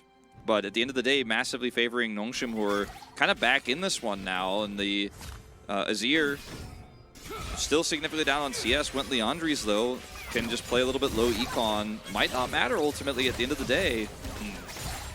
I think it's going to matter a little bit longer, but it might not at the end of the day, like I said. Yeah, at the end of the day, like right now, it's still mattering a little bit. DRX still another win con. They are hard engaging. And not only that, they hard engaged onto the Sejuani. So, yeah, I do kind of agree with you there. Bit of an issue, as, you know, you'll try to get Satab in the side lane, but now Nongshim have their own great side laner. It's not quite LeBlanc, but they have the Jax online. As the kill is going to be looking for that second item, maybe a Black Cleaver, maybe just the spear once again. But we'll have to wait and see, as he's just going to sit in bottom lane after TPing down there for the fight. Nongshim now looking to maybe fight this 4v5 if Frog does TP in. Yeah, let's see. Okay, Mihail walking up slowly. And this Herald is now going to reset. They're going to commit the teleport here. Frog finally has that back. And again, they're going to engage onto the Sejuani. Sounda's like, cool story. I mean, they're using everything to try to kill him, and Sounda's still not dead as a huge wombo combo does come in, but Call Me as well, not going to layer that damage, and, you know, eventually it does work as Vital will be pushed away, but Mihail is going to pick up a kill, does hop over to HH, perfect positioning there. So Mihail's still in a little bit of trouble here. Looks like he might be taken down. No Counter-Strike, as that is another kill, as Duckdom does 5,000 damage in the fight. Yeah, I think I want to watch this replay because I'm not entirely sure why Vital got chunked out so low, but without his damage, it doesn't matter if Sejuani tanks everything, they just can't offer anything back. And Call Me does have a decent ultimate here, so when Sounda gets engaged on, is it just Satab getting in here? A little bit of poke. How does Vital get so low? He walks up here, and okay, just gets Frog jumped on, and bam. Yeah, that's just so much damage from the AoE. Like, basically, Duckdom had his rockets hitting the entire team there on that Rel re-engage, and if he actually lives longer there or has a little bit more space to work with, then I think he'll do quite a bit of damage himself, but just too low range here, and yeah, Sejuani took a ton of damage, but they didn't commit everything to it as we have a pause. So hopefully it's not a sponge headset issue or anything like that. Please no. Yeah. I thought the Braum, you know, actually got a lot of value in that one. They were all grouped up, and it ended up getting value because of that, as it does seem to be maybe an HH issue once again, which would be kind of unfortunate. But let's see what it ends up being here, as the refs will all crowd around the Nongshim support player. Yeah, it's a HH headset issue again. Confirmed. From Yundo. So, hopefully this does not become a recurring issue, especially in this game state for Nongshim, where they did lose that last fight pretty handily. And the Azir ultimate definitely left a lot to be desired. And what's so weird about this to me is that Satab is a really good Azir player, actually. Like, in my experience, it's one of his best champions. He's very proficient at it. Maybe a little bit mental boomed by the fact that his laning phase went so poorly and he did get outplayed. But I don't know. I think the... I'm sorry, I'm mentioning Satab, but I meant to say Call Me, but my same point stands. Like, he's not having a great game on this pick. And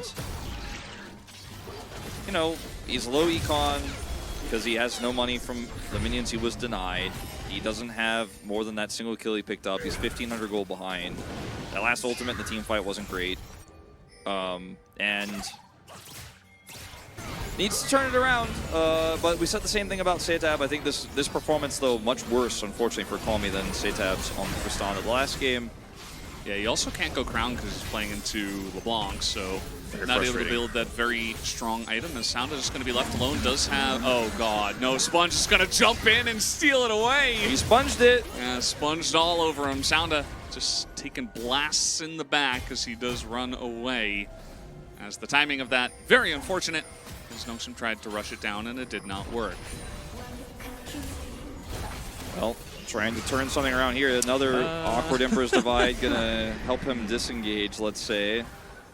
And this is looking pretty rough. Looking like we might be going to a 1-1 here. It's just there's no room to speak of here for Nongshim whatsoever in this one. Sponge even throwing in emotes as another crash of the Rift Herald.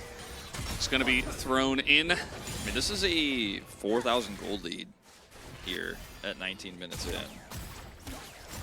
It is starting to look disastrous, and it's a 2-item Jinx, so as Kraken Slayer, they do have a kind of awkward build here with the LeBlanc doing the Night Harvester and Shiv, but Baron, you know, around 22, 23 minutes, if this lead continues and the Jax doesn't have a side lane angle, I mean, that might be what allows them to start taking out these inhibitor turrets. Like, that's how big of a lead they have, how much they've done in that mid push already. Starting to really add up.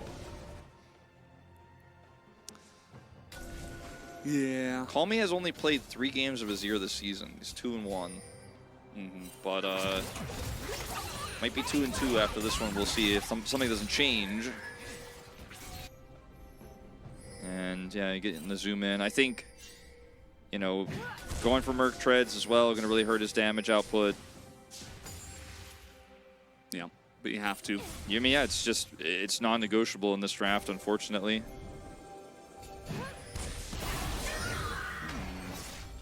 Can't catch that pesky LeBlanc, and that Nautilus ban, I feel like was really so smart for DRX. I mean, pretty obvious, but the fact that HH couldn't play that to lock this LeBlanc down was one of the best options they had left remaining to catch her, and now she just has free reign for the rest of this game with the lead that she has. Yeah, I feel like right now for Nongshim, their only hope is the Jax, and even that lane isn't... dead. Yeah, he's really trying his best to trade with him for some reason. The Sounda now just going to flash away. And, yeah. That was bizarre. Like, he could have Emperor's Divided towards his teammates. He doesn't have Flash, but maybe waiting for his teammates to come a little bit closer and then baited him into the ult. Like, that's what he was thinking of. Sounda with the steal. Let's see. He is going to be rooted up as Setab, as now he's just going to hop back. As LeBlanc, maybe they take him down. He's just going to hop over the wall. Still an angle here. They're not really zoning away Sound at this point, although the flash and the knockdown is huge from Pleta. Going to keep him out of the pit, and that will be Baron here for the side of DRX. TP's coming in. I think Pleta will be very happy to just give him up as a sacrifice. And they got Baron on 4 people. Yeah, so I thought it was going to be, you know, about 22.5. They got a little bit earlier than I thought, but they had so much map control. They get it pretty quickly here, and honestly, when Mihail had that angle onto Setab after, okay, are they going to get more? No, right? A little bit more. A little bit. But if they had that angle, Mihail actually has Flash over Setab. They know his Flash was down, and he's gone back to his clone. I think if he flashes the wall there, that's the only way Sounda maybe has an opportunity to actually steal that Baron. If Mihail gets in there, kills LeBlanc, and he's in a pit, you know, trying to do some damage and trying to make it really awkward there for DRX, but they still don't really have a lot of vision. If I remember correctly, I don't think they had a control ward in the pit. We'll see in the replay, but didn't commit. And then Pleta was just playing God tier Alistair there to play keep away at the last moments after the Jax didn't commit. So this one might just be all over but the crying, as I like to say. It's you know, bit of a sad turn of events here for Nongshim after what was such a fantastic game 1, but this one is even more one-sided than the last. Yeah. This is the way it goes sometimes, even in the LCK. We had a lot of best of fives where game one was heavily won by one team and then, you know, just picked up pretty easily by the team that lost game one in game two. So no difference here. Mihail, he's still trying his best. I mean, this is what you got to do. Unfortunately, it just feels like the game kind of fell away too fast for it to really matter. Yes, he can bully Frog here a lot, but the rest of his team is getting bullied on the bottom side of the map. There's the siege here. Quite strong, even with just Jinx and LeBlanc. Trying to throw in an ult just to keep them off the turret. They do throw up the Sun Disc, which will delay for just a bit. I feel like those who were doubting Setab in the last game, pretty quiet right now. Pretty silent. A little quiet time in game two. As this is going to be a Mountain Soul point here picked up for DRX. As yes, some gold was picked up there on the top side by Mihail, but they were able to take out that inhibitor turret. Not the inhibitor though, as the Baron will wear off here in 30 seconds. That's going to be the majority of its damage gone now. Not the biggest power play we've ever seen, but again, part of that because of Mihail grabbing that bounty on top side. And the issues that we had before the Baron was taken are still there. They still apply. It's just this LeBlanc is so big, is rushing down that Void Staff now, has 4 stacks of Dark Seal. Yeah, 2 Mountain Drake's really going to help as well. Just not a lot of penetration for the Azir specifically, and we're pretty far away from Aphelios getting any of his own, although he could go for its second item. I kind of doubt that he will, but let's see. It's, you know, it's still challengers. If DRX kind of sit around and take too long to end the game, there still is a chance for something to go wrong. Like if for 4 minutes, let's say, Mihail's just pushing the side lane, you know, he's going to get Hull Breaker, he's just going to be there. Because we have a very deep TP coming in. As LeBlanc and Alistair, you see on the map, are just not here, as they don't have any idea where Mihail even came from. But Duckdom just going to hop on over down to the bottom side, play from and Sponge. they just get away. Sponge just says no. He's going to commit his ultimate to make sure Duckdom gets out. That was really well played. Duckdom doesn't even have to flash. They get a teleport out of this. They get the Jax ult. And yeah, I mean, you had to use your Rel ultimate there, but you feel amazing about the trade you just got. You also then pulled the Jax out of the bottom lane where he was pushing, like you were saying. Mihail's had a pretty fantastic year, and the natural enemy of Challengers teams in playoffs has always been that Nongshim Jax that's behind, but he's still pushing, right? Well, it used to be Din Din, it's Mihail now, and got to be aware of it, got to be a little bit afraid of it. And like you say, that I think is going to be how Nongshim get back to this game if they do, especially if he does end up finishing a Hull Breaker. And, you know, so far, still a ways away from really any sort of Jax game-ending threat. Nongshim will have to win one more neutral objective before I think that we can have that conversation. Yeah. Notably this next Drake in 2.5 minutes. Yeah, you have to fight over that. I mean, 3 Mountain Drake, Mountain Soul for DRX would almost definitely be the nail in the coffin, especially with the Jinx this fed. Doesn't matter really what you have in the mid lane. Even, you know, with Setab being as fed as he is, you could have maybe looked for like a LeBlanc and a team fight Keck W angle, but I don't think that's even going to come true either. As over the wall goes Duckdom, Sounda is going in, as Call Me going to eat a huge chunk already, and Sounda as well. A lot of focus onto the Sejuani, but there's nobody really else to focus, so might as well just chunk them both out.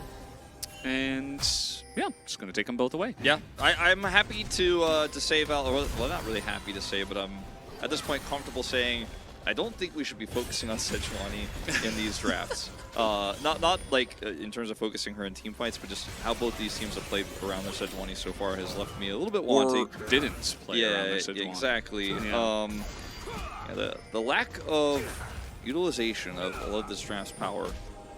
And like, look, Call Me had such a tough one that they had to really index into trying to save him. It did not work out. His HH is now a little bit vulnerable. He should be fine, right? It's okay. He's going to hold up the door. Okay. How many points you got in that? Probably 1.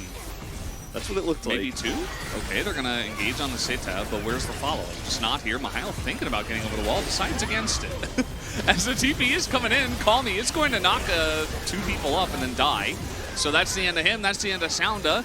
And it looks like DRX should be able to get this Baron for free alongside of, you know, a couple of free kills. I got to be critical of Mihail in this moment. Like last time I said he could have flashed into the pit. That's your Hail Mary play. You're super far behind. Maybe that's it. Yeah. This time, like, he had 2 huge opportunities for massive counter strikes on the entire team with his flash, and decided to kill Krug and then lose flash in the subsequent fight. And then died. That killed him. Yeah. Jesus. Look at the BF sword also that Duckdom's got in his inventory. He hurts a lot with these ults. So, I obviously the side lane was good. The attempted teleport kill topside was a good idea. Duckdom got out though, unfortunately. Sponge saved him, but the Jax needs to fight in these types of situations when he's got an opportunity for a big counter-strike. He just didn't take it. And I think that was one of the only ways that fight was ever going to be viable for Nongshim as like a 3-man stun. But he just watched it all go down. Yeah, Nongshim are, unfortunately, they're utilizing the, you know, well, I don't know if they are really utilizing it. Like, some of the players are utilizing, we're just going to stand here and do nothing and lose. Other players are like, I'm going to send it, okay? Like, it doesn't seem like we're all on the same page here as Nongshim and DRX. Okay. They're doing pretty well with their lead. Watch Mihail in this fight. He is level 16. They're grouped. He's over the wall counter-strike. Decides, nah, I'm not going in. Okay, grouped again is 4 now. Has flash. Used his counter-strike, doesn't have it. Still could have gone in there, try to channel it, try to peel, look for another counter-strike. It's on a lower cooldown at this point in the game. Doesn't do it. Like, he channeled the counter-strike. I think if you hit that 3-man, it's not necessarily going to save the game, but it looks a lot better than what it looked like just there. Now, Solo going over. And, I mean, this one is... It was definitely pretty over last time we had this conversation, but I think the tears are rolling down. That's funny. It's Drixover. Get it? DRX. Doctor's over. Yeah. Doctor's over showing the up. Doctor's orders. Dr. X has decided that you will have 1 game of bed rest while we take the win. Well, he just walked on the choppers, and now he's dead. Okay. Well, DRX is going to take this game number 2 down. Not a very competitive one, hence our tone. But, yeah, going to make the series pretty interesting. We'll see where we go from here as the Nexus is going to be taken out, and DRX will tie up the series. All right. Pretty one-sided affair here to tie our series up. And it just goes to show that certain matchups for these Challengers players are way more comfortable than others. Watch this final fight once more. Chompers go down, and then Sponge on the follow-up engage with the Alistair. Bam. That is a dead Azir. And he was as invisible in this fight as he was all game because he was just... I mean, he was more than invisible, I'll be honest, because he was pulling resources because he was getting crushed by Setab so hard. That bot fell apart, that Sejuani couldn't go top, and it was kind of a disaster. You can see that the the amount of damage done by the LeBlanc and the Jinx just outscales literally everybody. Even, like, the top lane didn't end up mattering at all. Like, Frog kind of stood there, took it, and wasn't even a factor in team fights. Like, it just ended up being like Rahel would ult, Alistair would hop on in there, and then like Jinx and LeBlanc would blow up your whole team for like the 1 or 2 team fights we had in this one. Yeah, it's like, it doesn't mean that the Cassante was good, but like that they won this game, but they won it without him. Yeah, they won it without him. And we watched unfortunately no real frontline for this Aphelios. There was the one team fight they almost were able to take on that second Herald, but that was, I think, their last chance. Ultimate not great there from Call Me, and Setab's experience really showing through here, I think, and his understanding of a bit of an older champion and playing it in a different way. It's pretty cool. LeBlanc absolutely being pivotal, and I didn't think that was necessarily going to be the case with how this draft worked out, but it was just lane dominance that won DRX this game. Yeah, absolutely. You do get this more often in a Challenger League setting, and we did get it here. As there might be some Duckdown votes. I feel like there might be a couple of stragglers out there, but I would assume that good old mid Setab will pick it up, and there it is. Solo kill 2. And a whole heaping helping of damage. I mean, on Shiv LeBlanc, 943 DPM. That's kind of is that allowed? Yes. And it wasn't because like he was bouncing shiv damage in every team fight. You just did a ton of auto attacks onto the enemy Azir and also onto the enemy Sejuani. He did so much damage this game, 40% of his team's damage. Obviously, Cassante did almost 0, so that is going to be a high number, but it was just him and Duckdom. Duckdom also supporting him with ultimates, and they look way more comfortable with this comp than the last one. That they did. A much better game this time around for DRX, as the DRX Predators get one in their column as well. But the 3-0 not going to happen either direction. And we do have a series on our hands. I can see it. If I look at my hand, I see it there. I'm like, okay, the series is there. And I think that next time LeBlanc will be banned. Because Kwame looked very uncomfortable against it. Seitab looked great on it. That's just a combination that will eventually lead to a win or a loss for one team or the other. But guys, we are done for now. We're going to take a break and we'll be right back.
Hello, mates. We're here back for game number 3. We're all tied up 1-1. The series is on our hands. You can see it right here.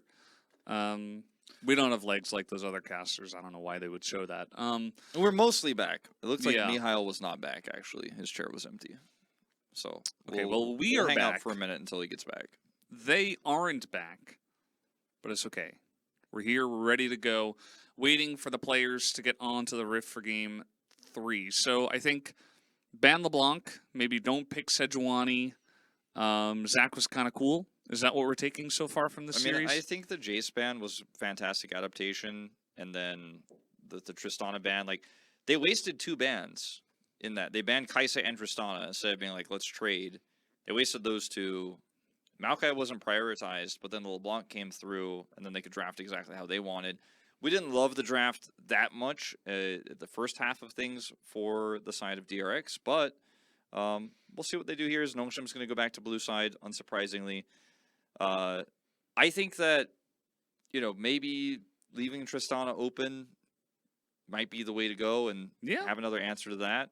Or just prioritize the Maokai. Like Sejuani, I'd like to see it go a little bit down right now on this prio. Yeah, I mean, the Sejuani itself is a strong champ. It has a lot of synergy with the melee champs, but unfortunately, they weren't really able to use either of those strengths too much. So at the end of the day, if it's not working out, just try something else. Maybe ban it away if you still feel like it's strong, but don't play it yourself. We've seen that sometimes, especially on the blue side. Let's see how game number 3 looks like. As if Nongshim did not mental boom with game 2, then we are going to game 5. At the start of the day, we said, this one's going the distance. We expected it to. We didn't really expect the first series yesterday to go the distance, but it did. Well, I mean, after game 2. Oh, yeah. Right? We were like, okay, well, Life Esports got this, and then we got like a surprise Silver Scrapes. This one is kind of going the way we expected. Yeah, this one, like I said, if you guys weren't here, I was like, I expect this one's going to go 1-1 to 1 to 1 to 1. You know, like the final game's going to come through. Well, that's an angry poodle right there. Whoa. The last train home is at 8. I believe today is a holiday. It is. It's 8/15, Independence Day. Yep, Korean Independence Day. So, you know, some earlier last trains home. So they're hoping for a 3-1 so she can catch it. LeBlanc ban incoming. Would not be surprised. As there we go. We're in. Poppy. Poppy's a ban, but I think that LeBlanc might get a look. We'll see what DRX bans back themselves. They're going to keep that Jace ban. I think this is very smart. I wasn't 100% sure about it after game 1 when they locked it in. And you and I were both kind of like, they thought Jace was the problem, but Maokai also going to be banned. And now you can choose to take away the LeBlanc here as Nongshim and look for the Kai'Sa if you would like that. Alternatively, yeah, that's what it looks like they're going to do. You're going to get either Tristana or LeBlanc. Zach? Looks like we're trading... Sorry, Kai'Sa or the Tristana. And yeah, the Zach ban, a lot of respect. Call me. This time we'll pick up Tristana. Yeah, I think that's okay. Duckdom on Kai'Sa sounds very scary. They can go just Zaya. Sejuani.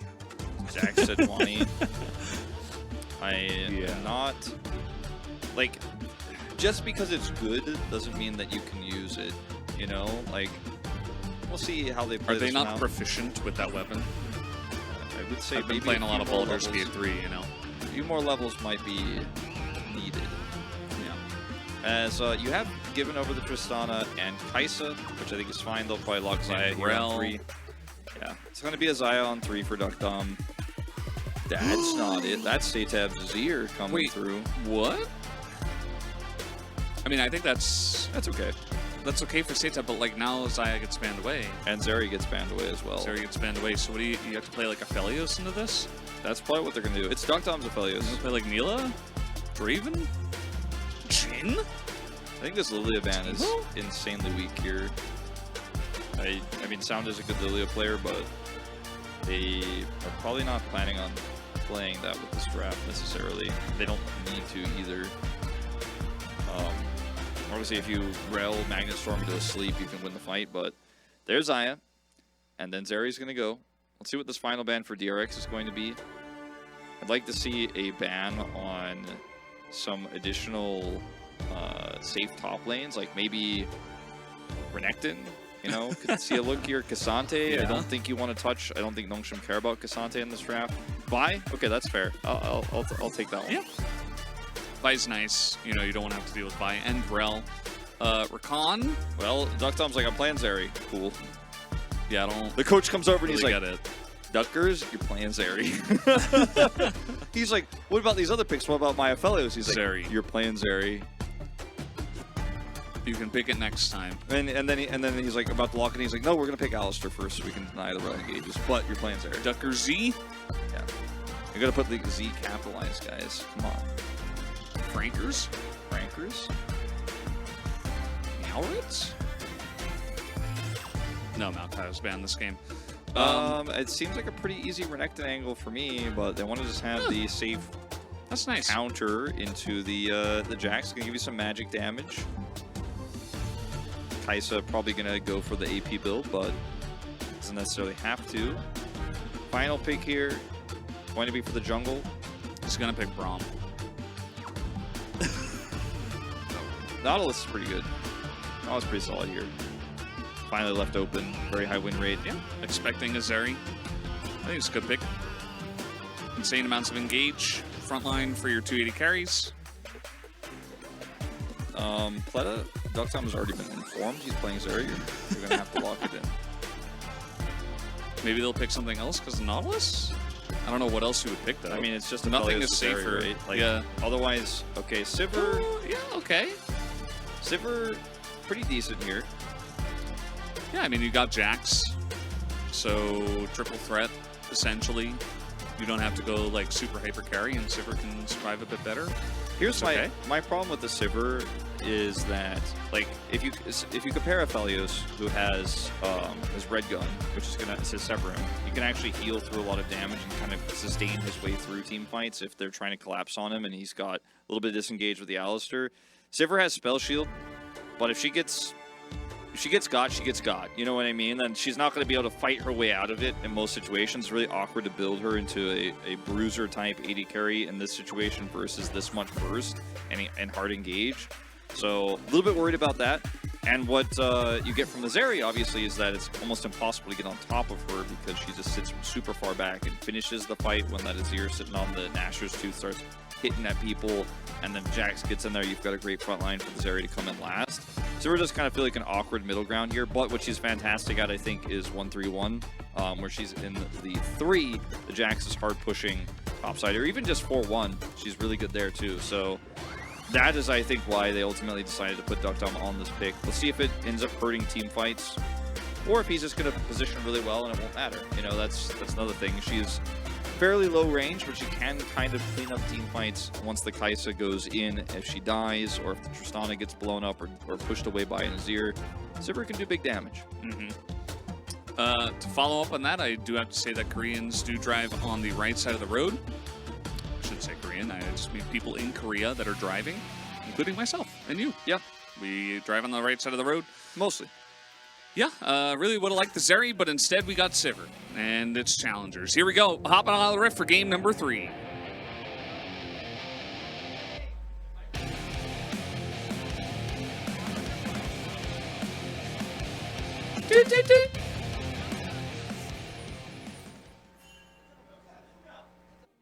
I don't know why the crowd mic's so quiet, but it's really quiet. 강철의 몸, 강철의 의지. 세상에서 제일 행복하지 뭐야. Well, what is it? Well, okay, we got to hear from Rel. Thank you for your input. Rel? Well, she asked what the happiest thing in life was. She didn't say it. I think it's when you drive to work and there's no traffic in Seoul. Okay. Yeah, I think that's the happiest thing in life. PTA Sivir, by the way. And yeah, it's pretty decent. You know, when there's no traffic. Pretty rare, but it does happen. You know, when we were doing Worlds and MSI broadcasts from Korea at LOL Park, that was one of the only times I drove to work with like no traffic because we were broadcasting so late. It was pretty nice. And then going home like literally the only person on the road. Yeah, that was cool. It's nice. I don't know if it's the happiest thing in life, but it was definitely a big plus, I'd say. The happiest thing in life is spending an afternoon with the wonderful LCK casters, Nodders. Thank you, Denunciator. Unfortunately, we are LCK Challenger League casters and not LCK casters, so... I think we are LCK casters. LCK CL casters. But we're also LCK casters. Like, we cast LCK also. Yeah, but not right now. But that doesn't mean we're not LCK casters. I mean, currently we're not. Unless you just quit and didn't tell me. That would mean only you are, because I didn't quit. Unless I got fired and you didn't tell me either. Oh, no. Don't tell him, chat. Not AI casters. We are. I mean, the LCK uses AI. As Big Burst Boom Boom in the bottom lane. Good old Alistair level 1. And by good old, I mean he basically doesn't exist. Yeah, that's why Lulu is so good. Here is Sounda. Just coming in to say hello. Rel is very good at this, and the smite was too early from Sponge. Unfortunate for him, as now he's down on health, and he's for some reason taking the straight, trying to land the permafrost, and Sponge is going to dash away. He like realized that the red buff didn't go to him, and he was like, wait, this is bad. And Jax can come back him up, but he really needs to, and this is going to take away some of Frog's lane pressure. And this is all going bad for DRX here in this early game, as Mihail's got the wave frozen here now into this turret. At least he didn't lose the XP from that one ranged minion, and Frog got the level up. Still not great, and it is going to be Sounda who just moves away. I suppose just able to utilize the priority from Call Me. He's trying to get revenge for game 2. Yeah, and he might get double scuttle. There is a ping actually directly onto it. So I hear for Sounda, and it looks like he is going to make that play for it. Call Me has enough mana here to continue to put on the pressure, and just going to go ahead and commit. Easy peasy. Roll does so much damage. Chunk caps. Actually so silly. Oh, getting in there. He did. And Explosion, does it get him? Sitab down. First blood. Call Me. Does a little Pengu dab for the viewers. Man, mid is just so important in this matchup tonight. Like, it is just on a knife's edge in this early level, on these early levels, but Call Me did it in game 1. Sitab did it to him in game 2, and now in game 3 we're back to, I guess, blue side power here at the Tristana, this time for Call Me. Really putting the hurt on, and the shield here is not enough, and because he uses it and doesn't have it for the explosive charge, like, what's that flash? Bit of a peculiar one there, as that's not going to get the charge off of you. And Sitab, not feeling too great about how that one went, and now the pressure is going to be real, as Call Me can go ahead and put these charges in and then step out of the Sand Soldiers.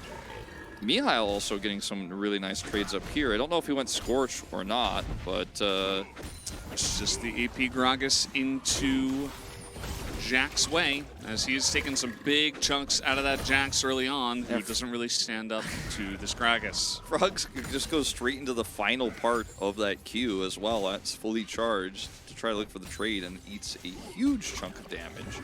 Jesse Valdez is destroying nerds in the chat. Yeah, calling any of our players trash just gets you auto bans. That should be pretty pretty obvious, but some people don't get it.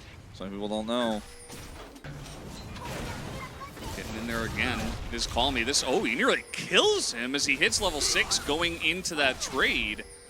And now a super low health bar here, and Sponge is like, I can't do anything at this moment. He is going to come out now, but Call Me has another leap, so he's just trying to take a plate, and I guess Sponge denies that, but still a big win for Nongshim in the mid lane once again.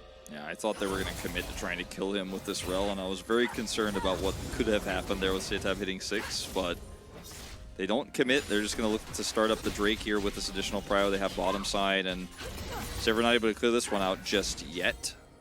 Not that much wave clear in this early game, and Sounda just really dominating this early game in terms of the impact he's made on the Rift versus his counterpart in the Sejuani. A trend that seems to continue here in this best of 5. Yeah. And when mid is so important, maybe drafting for mid jungle rather than top jungle.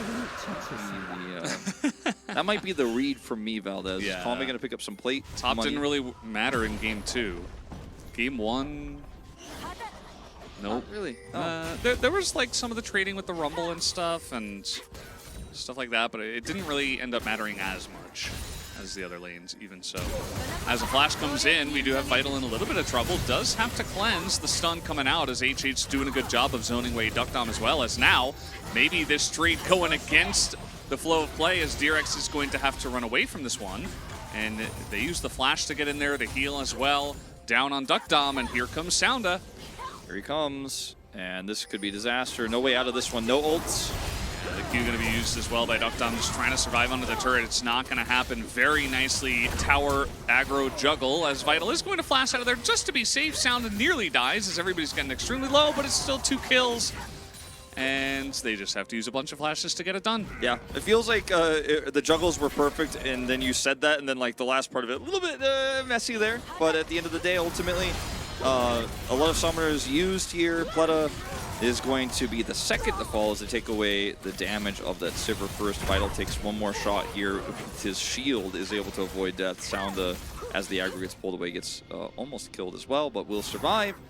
So tons of assist gold over to this Kai'Sa, as well as Rel picks up a kill, HH picks up a kill, but the bigger story, rather than all that assist stuff, honestly, is just a lot of farm is denied from Duckdom. He is 15 CS behind now. His call is not going to activate as quickly. And now we're fighting over this Herald, or at least DRX want to.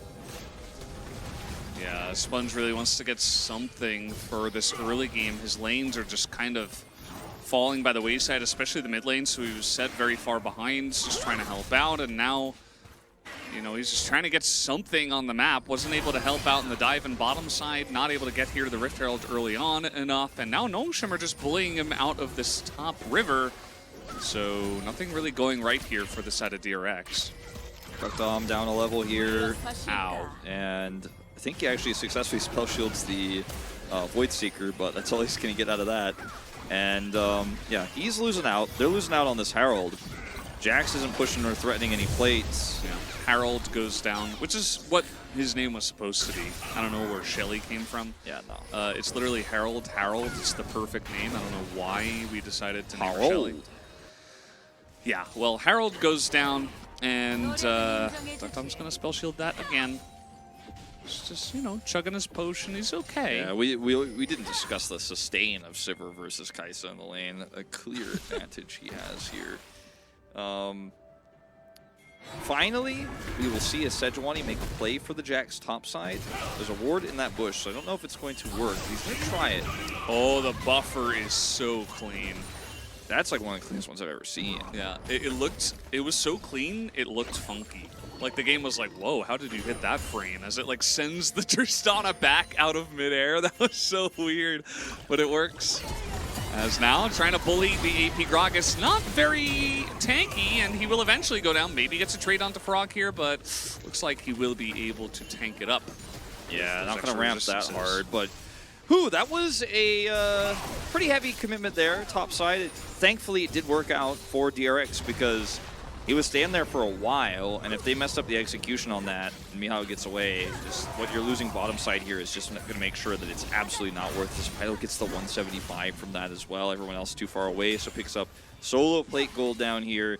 That feels amazing that you didn't share that with jungle or support. Mihail getting his teleport up right now, so doesn't have it just yet to come back to lane, so the timing is a little bit annoying for him. So HH and Sounda will be spotted.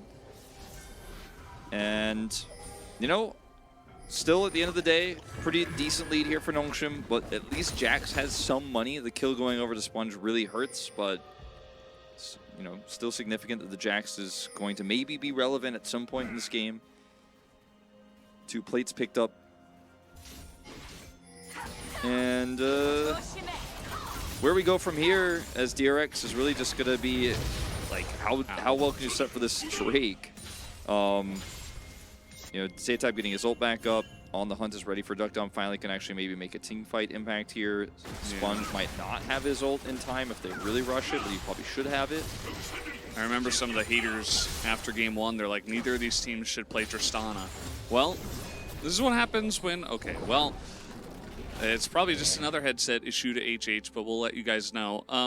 But yeah, this is what happens when your Tristana gets ahead. Yeah, Look at him. Ends up winning early on and gets very oppressive and is just very good. He laughed, but then they went over to Sounda. But wait, now he's pointing to his headset. Sound off. She's like, oh, it's you again? Yeah, so what I assumed happened the first time is like they checked it and they're like, oh, okay, it's okay now. Let's see if it's not okay this time. HH equals horrendous headset. Yeah. And then it happened again, so they paused it again like pretty quickly, and then they're like, okay, we'll get you a new headset. So maybe they got him a new headset, and then now it's like, it's bad again, so it's not the headset, it's the computer. You know what that means? This is the long pause. So he did fiddle with the controls a little bit, it looked like. Or maybe the connection. Like he was grabbing something with his hand a moment ago. And obviously when you have these headsets over your in-ear, like you can't really hear like what people are saying when your headset isn't functioning. So he's like he like kept raising his hand to make sure the refs knew what was going on because he can't hear his teammates either who aren't supposed to be talking to him anyways. And now she's having to listen. Look at AJ. She's like, God, come on. Well, yeah, this is a bit of a tilter. Like you've had this issue 3 times now. It's out of your control. It's like doesn't feel great. Yeah. Well, the players can bring their own hardware, but that really is just keyboard and mouse. The headsets are provided by challengers. As you can see, they're all the same, and they have the sponsors taped over. So I got the update from Yundo. It seems like it's actually a issue for multiple players that they keep hearing something else going through headsets that isn't white noise. So like, what is it? Could be a buzzing sound or something Aliens? like that.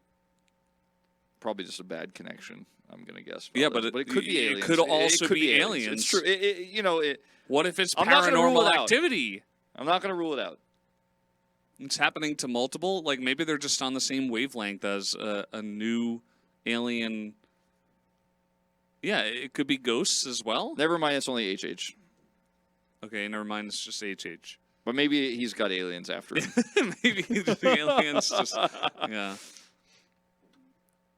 Replace the cable. If that doesn't work, replace the headset. If that doesn't work, replace the PC. If that doesn't work, replace all the PCs. If that doesn't work, raise the building. Well, we're not going to do that. Okay, nice flash here, but Palmy's still in a lot of trouble as it looks like he will be going down. No escape for him. There's no jump, no flash, no more health bar. A pretty nice pause capitalization there. Grab him right after the resume. Very difficult to buffer that one. And pause capitalization. It's not a thing, but it is. I mean, it's not really a thing, but like he was able to make the play happen right after the pause. And, Vital, what you doing? Okay, oh, all right, okay. I don't know what Vital's doing, but I like the steal from Sounda. He's just distracting them, Valdez. Good distraction. Distractor actor down there on the bottom side, but that's still going to be the end of Sounda. But a very nice steal, as it's Chemtech Soul, so it doesn't matter. He's not going to feel too good about the steal after he sees that, see those blast plants transform. But, hey, got the steal.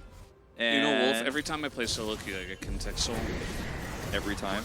Me too, it happens. It feels that way. Obviously, it's not actually every time. This time the buffer not on points. Also not working every time. Yeah, also not really right after the pause. It was like at least 5 seconds. But, you know, it's a cool steal. And it could have been Hextech Soul for all he knows, you know? Could have been the most valuable steal of all time. Sounda's just trying to make himself relevant.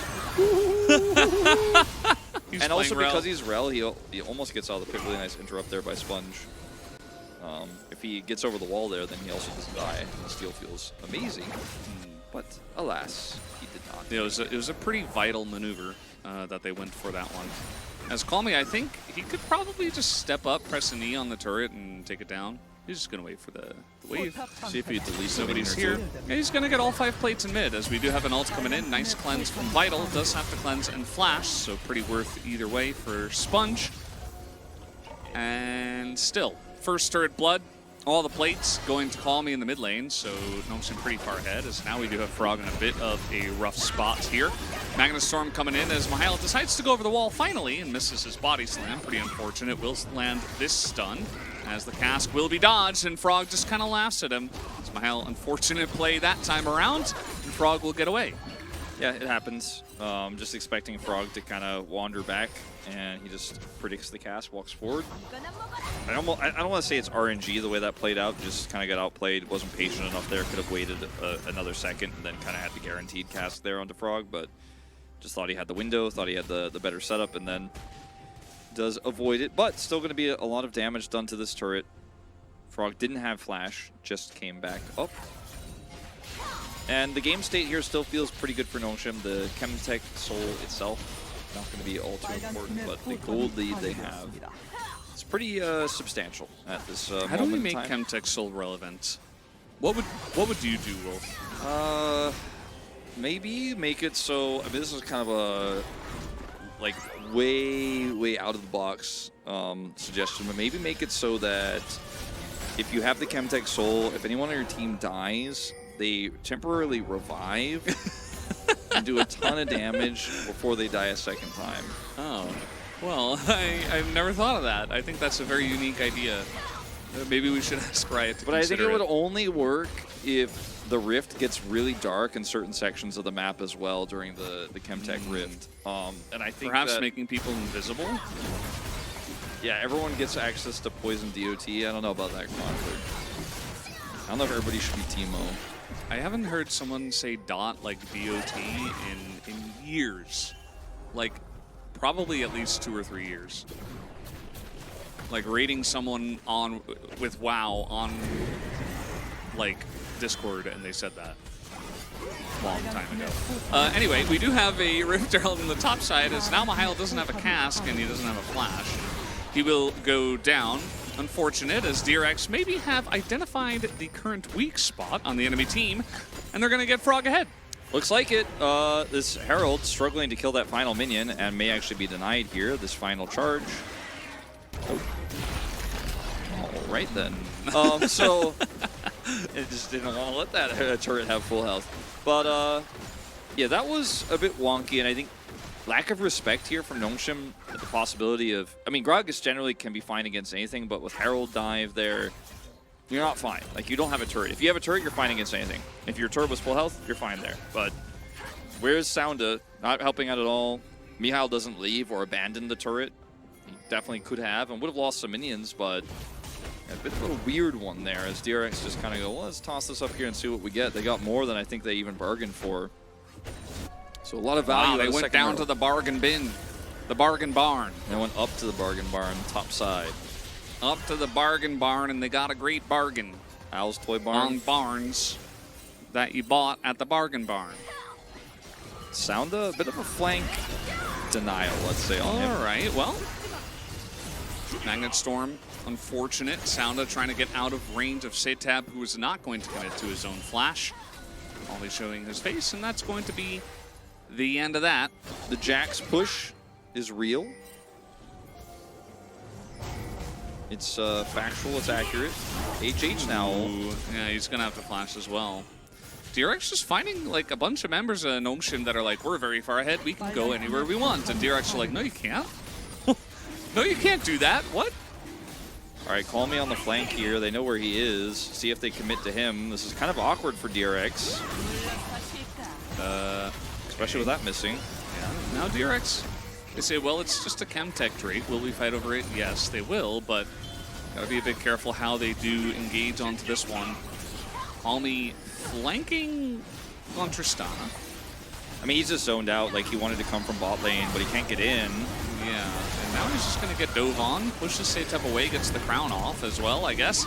As Frog getting in there onto Vital, just zoning him away. Down will go Mihail, unfortunately, has not been able to do anything in this game. Double kill for Setab, as yes, they will take out the 80 carry Duck Dom here on the side of DRX, but so many low health bars. Call me second 80 carry trying to get it done, but unfortunately, he's against Jax, who will just jump on him.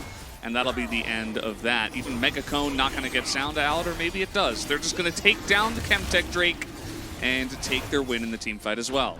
When the Kai'Sa and the Tristana are separated, it's really hard to actually kill flankers. So I really feel like Frog kind of carried this fight by being relatively close to the rest of DRX to prevent them from engaging, because then you could just counter-strike on top of them. And also just the fact that Setab is willing to push Call Me here. And look at Frog, he's just like waiting for his opportunity here, gets on top of Vital, so Vital not able to do anything in this fight. Kai'Sa can't engage on anybody, so he's irrelevant. And the Tristana also pushed out early, so irrelevant.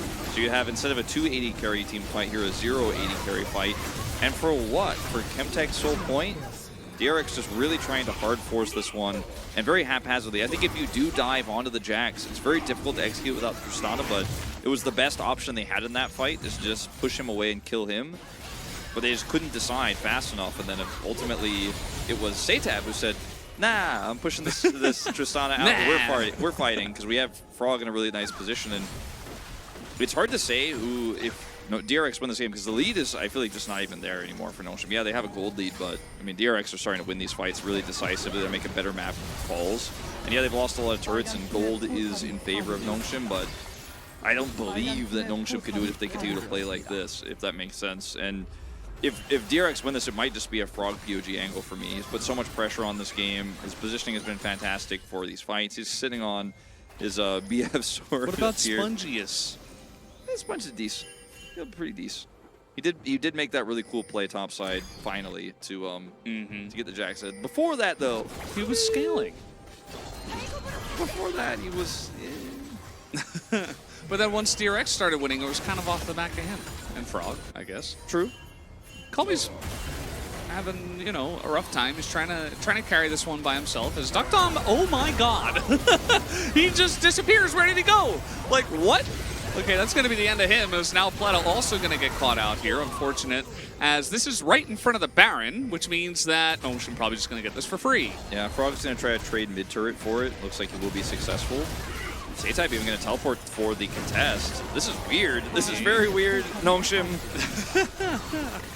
Yeah, very strange, and they're just going to turn and kill Sponge. Okay, well now you don't have a smite.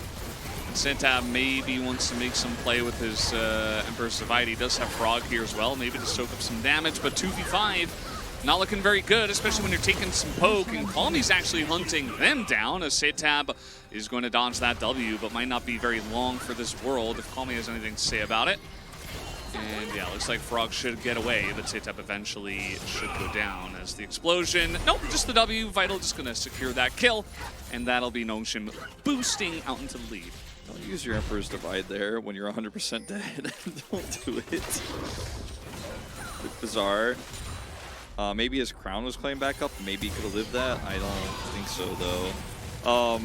This fight here, very much everything I talked about with Sivir in the draft. I don't think Apelio survived this either, to be totally honest, but like she isn't going to be able to survive or trade back damage or be at front line if she's caught by anything, and they were very split, caught on kind of a line, and then trying to force this here with the Baron as like oh, okay, we're down a member, but Baron's on our team here, and came over here. It was an interesting call to teleport in. Guarantees they get the mid turret, then try to come over here and contest. Like, it was a very interesting macro decision, but still without the numbers, it ultimately fails, and Setep steps up one time too many. I don't know if we have to watch like the whole thing, but I guess we have will. to, Wolf. See if his crown comes We're back watching. up. Let's. Oh, I want to see. Waiting. Does the crown come up? Why is the Emperor's Divide here? I don't know. Oh, I think it might have.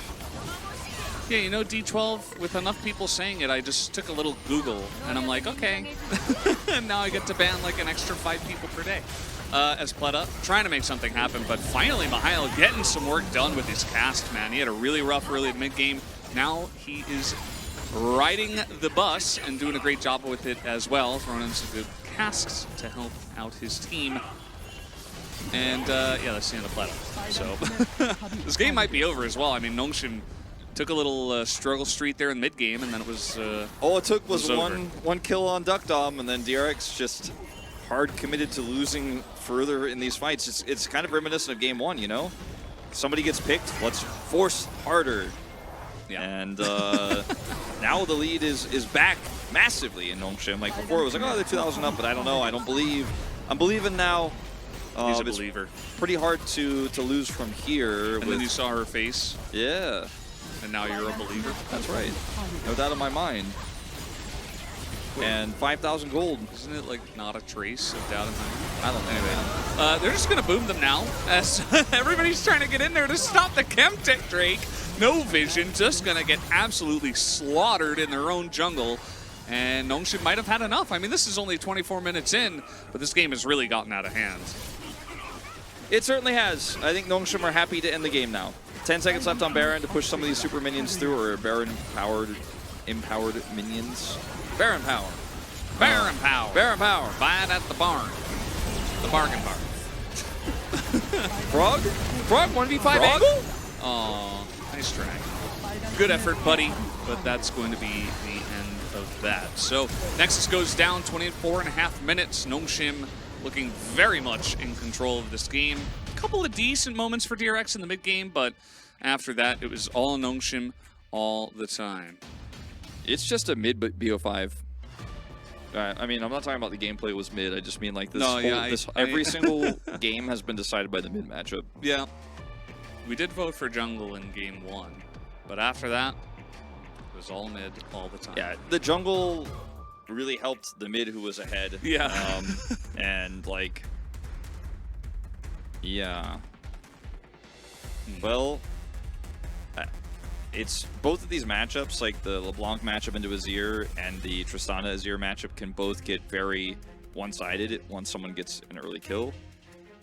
Tristana especially snowballs extremely well, even better than LeBlanc, I'd say, especially when you're going for like Shiv components on LeBlanc. It's a little bit harder. But they've just been trading blows, and I think DRX absolutely could have won this game if they hadn't gotten Duck Dom caught that one time and then committed further and then lost all the map control and Baron. Imagine if it was Zeri. Could have been. Yeah, could have been Zeri. We're not a big fan of the Sivir. Ended up not working. You know, a bit results-based, but I don't know. It just feels like the Zeri could have had a big impact and maybe could have helped them in some of those mid-game team fights to actually zoom more ahead into a place where they could actually fight. But yeah, just that one felt pretty Challenger-y, if you know what I mean. Yeah. It was kind of like, some of these decisions were not good, and the team that was ahead got very far ahead off of it. The laning phase wasn't great for Duck Dom and Pleta either. I mean, Alistar level 1 is tough, but like they lost half their health early and then got dove, and it was really, really, really tough. Call Me will end up picking this up. I don't think it's going to be a unanimous vote, but he did a lot. And the entire early game was based on his 1v1 advantage, essentially. He did get the one solo kill. And in professional play, it's pretty rare to see solo kills that early. But, you know, you could force a teleport advantage, maybe get a 10 CS lead. But he's just making it happen. Yeah, making it happen. Solo kill 1. And, you know, he missed the buff for that one time. And that was about it. Pretty much perfect outside of that. So, yeah. Game number 3 going into the hands of Motion. I really hope we don't have any more sound issues going. What about Sounda? No, I hope he doesn't have any issues either. Okay, nice. Well, guys, we are done here for Game 3. We'll be back for Game 4.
And welcome back to Challenger League. You're here with the cringe duo, Valdez and Walp, and we are getting into game number 4 of this best of 5, these playoffs here.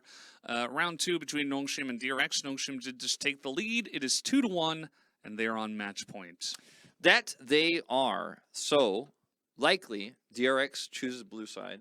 Blue side win streak continues, going to 5. Da-da-da. Da-da-da. We are really going to be scraping it. Where's gold scrapes? You know, why That's do we a good only get question. silver scrapes? That is a good question. What about like platinum or diamond scrapes? Even some When are we going to bronze get scrapes. the upgraded version? I mean, I'm down for like Bronze scrapes, yeah, iron bronze scrapes. What if we tungsten scraping? We really are doing that right now as a society. But, Yeah. What's your total level in OSRS, brother? Total level? total level. I've been focusing mostly on combat and just doing some quests that have leveled me up a bit. My combat level is like 86-ish. I don't know, my total level is like maybe 350 or something. Yeah, I'm pretty new. I'm like the Onivia like thumbnail. I'm like,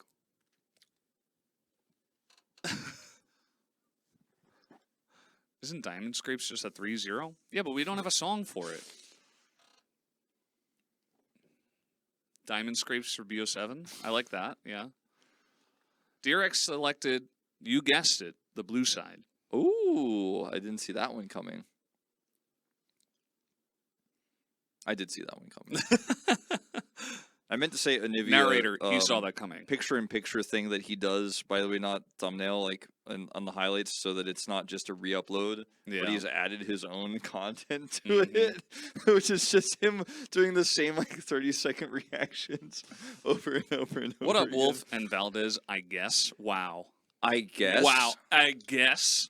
Oh, I thought he. Unbelievable. I thought he meant like, what up, Wolf and Valdez, I guess is what I would say. But yeah, what up, Wolf and Valdez, I guess. Yeah, I mean, that sounds accurate. Do you know him personally? Who? Oh, Wosemi fan? Yeah, of course. He's Wait, very. really? Yeah, he made it to top 4 of the Wo semifinals. No, I don't know who he is. Okay. No, I don't have a fire cave yet. Got your dinner? Yeah, we ate it before the best of 5 to be ready for this 5-gamer. It looks like the same scene I saw after game 1, where like Noblesse is chuckling with the lads, Duck Dom's laughing, going to game 2, whole game turns around. It feels like another repeat, you know, of the mini best of 5 or best of 3 within the best of 5 that we started last game. And let's see what these bans are like. Jace and Xayah removed here. Definitely says, I'm going to play Kaisa if you let me. Yeah. That's what I'm seeing here. Will they let him? They're going to do it, and they're going to pick Jack Sejuani. I think that is exactly what's going to happen.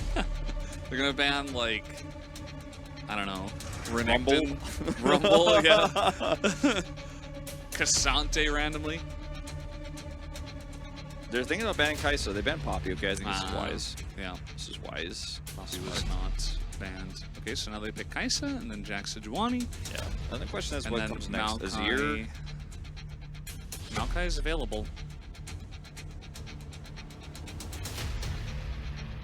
I don't think they'll pick Maokai.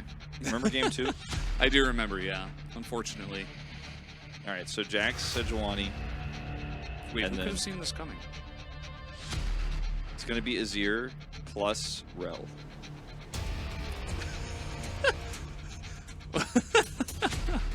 Wait, but Wolf, you didn't say Rel plus Azir, so... Yeah, well, they could have done it in either order. They're using the Rel that they're obviously going to lock in to consider if they want to give Setep something else than Azir. But before ultimately deciding that, in fact, they will give him Azir. There it is. And how long do they think about this one?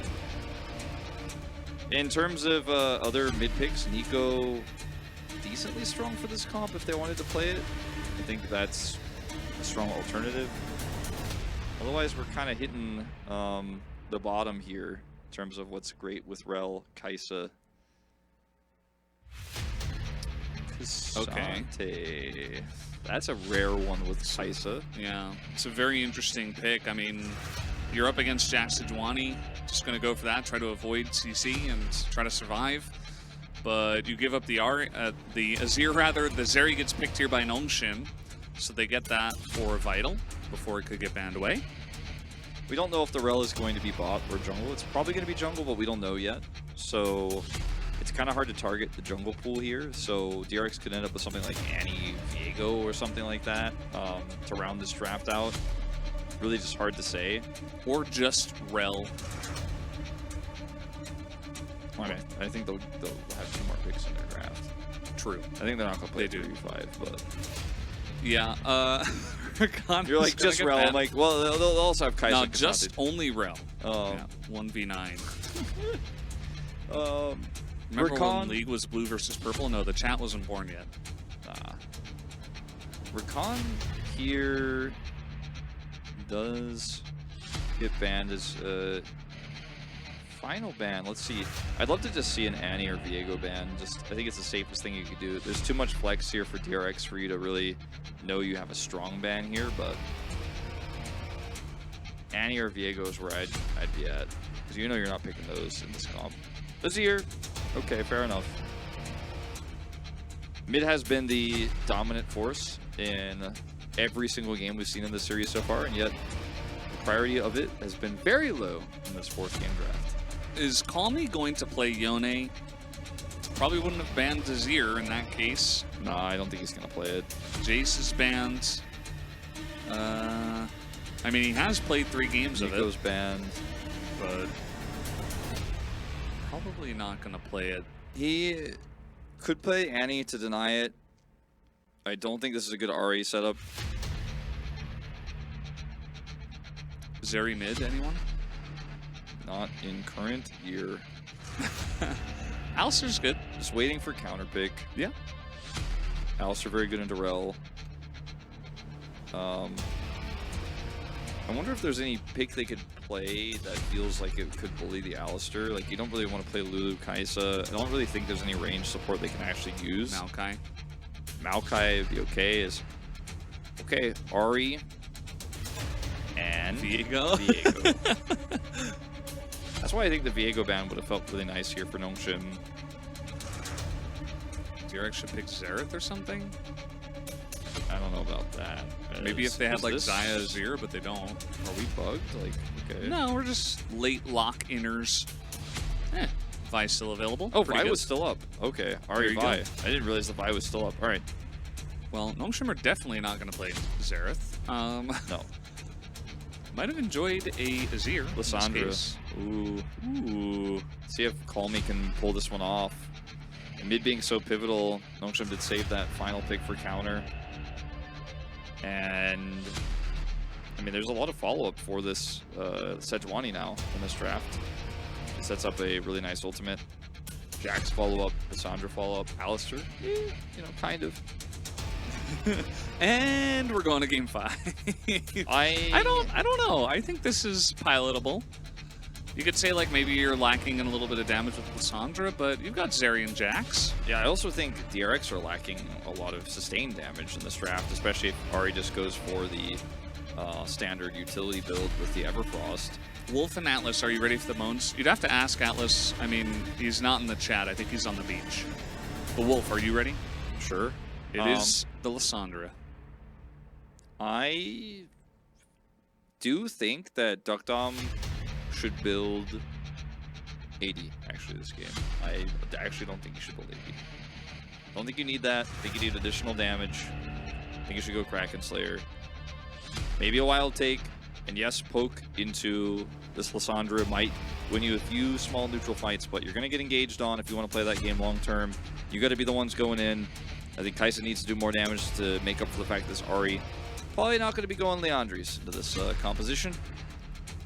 That's kind of my read. Almost definitely not. But looks like we're almost ready to hop onto the Rift. It was nice to see them pick the Zeri and not the Sivir. Nongshim understanding the power of this pick. We'll see if it does work out for them in game number 4. That we will. Chances are, though, we're going to go game 5. We're going to game 5. We're going game 5.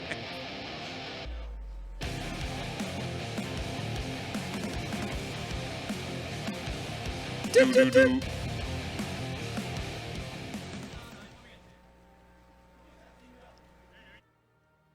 What do you think, Valdez, about PO being used as an abbreviation for playoffs with no periods?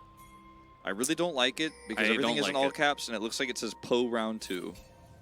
I don't like it because it can be abbreviated to other stuff. Yeah, post office. 미니언들이 생성되었습니다. PO'd. To be PO'd in you know. PO past box. tense. PO box. Power outlet. Well, I would never call that the PO. But yeah. Yeah, you know. I just feel like someone needs to tell everyone in Korea who's just decided that PO is the new thing, because we didn't used to do this, by the way. It's only like been in the last 2 years or so where everyone just decided PO was the abbreviation. I'm like, I don't think so. Yeah. Nobody calls it that in English. No one goes, oh, did they make PO? No, nobody says that. I get it, it'd be hard to fit playoffs in that box, like our FAQ box, but if you put 2 dots, you get P.O, and that would fit. True. P.O. Round 2. She's so loud. I have the speaker right behind me. You know, we don't wear headsets, so we have these speakers, and it's like she's right behind me. Yeah, we keep the champion voices very loud in our region for some reason, especially in challengers. Yeah. Good interpretation. Thank you, Denunciator. It's okay. We're not looking at Lysandra at the moment, so this isn't the time. But we'll be back to the mid lane soon enough. Remember when Lee Sin got buffed and then people still didn't play it? That was weird. Yeah, I mean, I think the teams eventually learned that he's actually not really good right now, even though we want to play him all the time, every time, no matter what, because that's like how we got through solo queue. That's how we got picked up. It's little things like playing Lee Sin every game. That's how we got picked up, right? Like that's that copy pasta. Yeah. Yeah, we'll take a look at these. Like she's retching. Yeah, something like that. This easy NS win. Yeah, I don't know. We'll see. I have a feeling I might be banning that guy in the future after maybe they fall behind and we go to game 5. I can't not hear it anymore. Yeah, well, that's just the way it is with Lysandra. First time. Lysandra with salmonella bug. Oh boy. All right, chat. Let's be mature.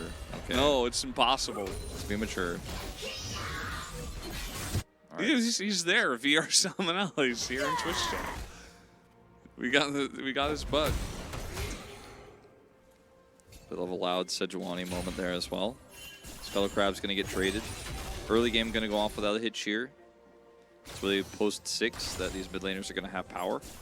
So unlike our last 3 games, it's not going to be people threatening flashes and solo kills in our first 5 minutes. Why is mature pronounced like mature and not, and nature isn't pronounced like nature? Why is mature pronounced like mature? Nature used to be pronounced like that, but when it was changed to English over time, the language evolved and it wasn't. I don't know. Are you sure about that? Is that really a thing? The German word for nature, Natur, is Whoa. a little bit closer to mature. Wait, so it's a real thing. I think it just evolved over time. There we go. Plan to take a little, you know, a little bit of a boom boom, a small boom boom, like a bomb, you know. Bit of Bomba, without a Graggy. We're back in mid. Yeah, well, just trying to stop backs. So far successful. And Dematerializer, still in the inventory here for Call Me. Demat advantage. And with that Dematerializer push, does annoy Seitab, will actually stop his back the second time. And then his back is denied. Yeah. Wolf, do you know about natural science in German? I mean, I didn't, like, I could have assumed that's what it was because of how German works, but, like, I didn't know for sure, no. Well, now we know. Here's Sponge. He's, okay, not going to get knocked over the wall, but he also won't get in position to steal away the Drake. that was started at exactly 5 minutes. Sounda not wasting any time. And is going to pick that up. Very nicely done. We got Cloud Drake on the way, so Chemtech Soul once again. Look at Zeri. Look at how good she is in engaged. Look at Rel trying to stab. Vital says, nah, I'm over the wall. I'm going straight through Worry Bank on my way home. Stopping by, got there, you know, a little after 5 minutes. We're usually closing out a little bit early, you know, not staying open to past, you know, 4 p.m. here in Korea, but in League of Legends time, that works. As HH. Don't do this to Counter Alistair. to Rel, question mark? Yes. Not if you just stand there and don't press any buttons, though. Yeah, not really in lane. Not the greatest. It's okay. He's Alistair. He's gonna healing. sit there. He's going to heal. And he will be a big factor as the game comes along. As we're talking about linguistics in the chat. Yeah, I'm not talking about linguistics anymore. We're not talking about it on the cast. Yeah. But they're talking about it on the chat. Yeah, they can do that. That's their right. As long as they don't say anything about these players negatively, they can pretty much say whatever they want. Pretty much. Pretty much. Yeah. I mean, don't take any examples from YouTube chat. I wouldn't recommend that. G2 would destroy these teams. You could say that. That's fine. That's not toxic. Well, also it is a little bit toxic. Probably, Not really. But probably accurate. not to be actually honest. not toxic, and it's very accurate. So thank you for your input. Sound has level 6. He's not Got going the to glove. use it. I think he probably could have. Call me what unsealed. I don't know if you mentioned that earlier or not. You may have. Nope. Okay. Just wanted to point that out because I also didn't notice until just now when I saw the Ignite locked in. As is he using his level 6? He's just denying him? Missed the flail. So Sponge gonna get his revenge. I feel like if he used his ult in either of those situations, maybe Call Me comes over fast enough to make an impact there. At least would deny Sponge from getting 6 off that. As here's level 6 for Vital. Okay, pressing our button. I was gonna say buttons, but Duck Dom is not level 6. So they trade flashes. Look at Nongshim using their level 6 advantages. Crazy. I mean, Sound is not actually Insane. pressing the R button, but using the threat of the R button to press advantages.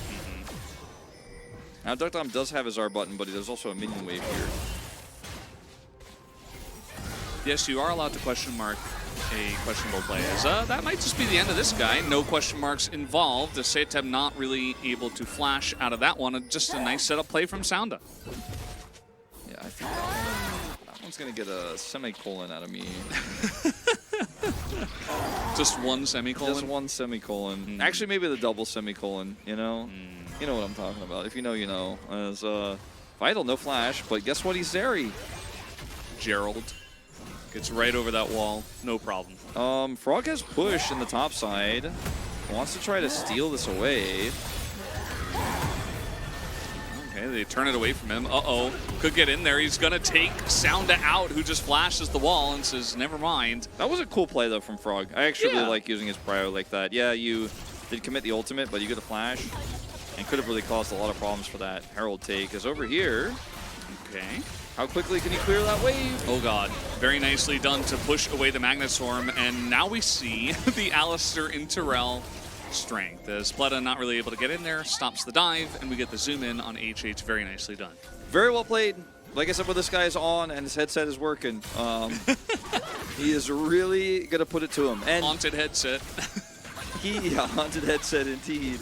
He just straight up said no to the Rel engage, and that's what Alistair at best does. Mihail, obviously with Frog's back here, will be able to turn this into advantage topside as well. And so far, you're kind of all coming up Nongshim, and even though it hasn't been a 1v1 diff in the mid lane, it's also been coming up the side of Nongshim here with Call Me making those aggressive plays with his jungler early on. Watch this. So trying to clear the way. Look at this Alistair Magnet Storm, not on my watch. The timing was so quick. Then he gets the knock up onto him as well, and they put a decent amount of damage onto that Rel. Yeah. That's the thing about this level, is that every day you can see like some insane mechanical outplay. And you're like, oh my god, this kid has insane hands. Like, that was a crazy play. We got to get this guy into the LCK, but, you know? I just want to see this every time, you know, from the same player consistently. That's why we're like, okay, Lucid could maybe go up there, stuff like that. because he does it consistently. But yeah, just really nice play from HH.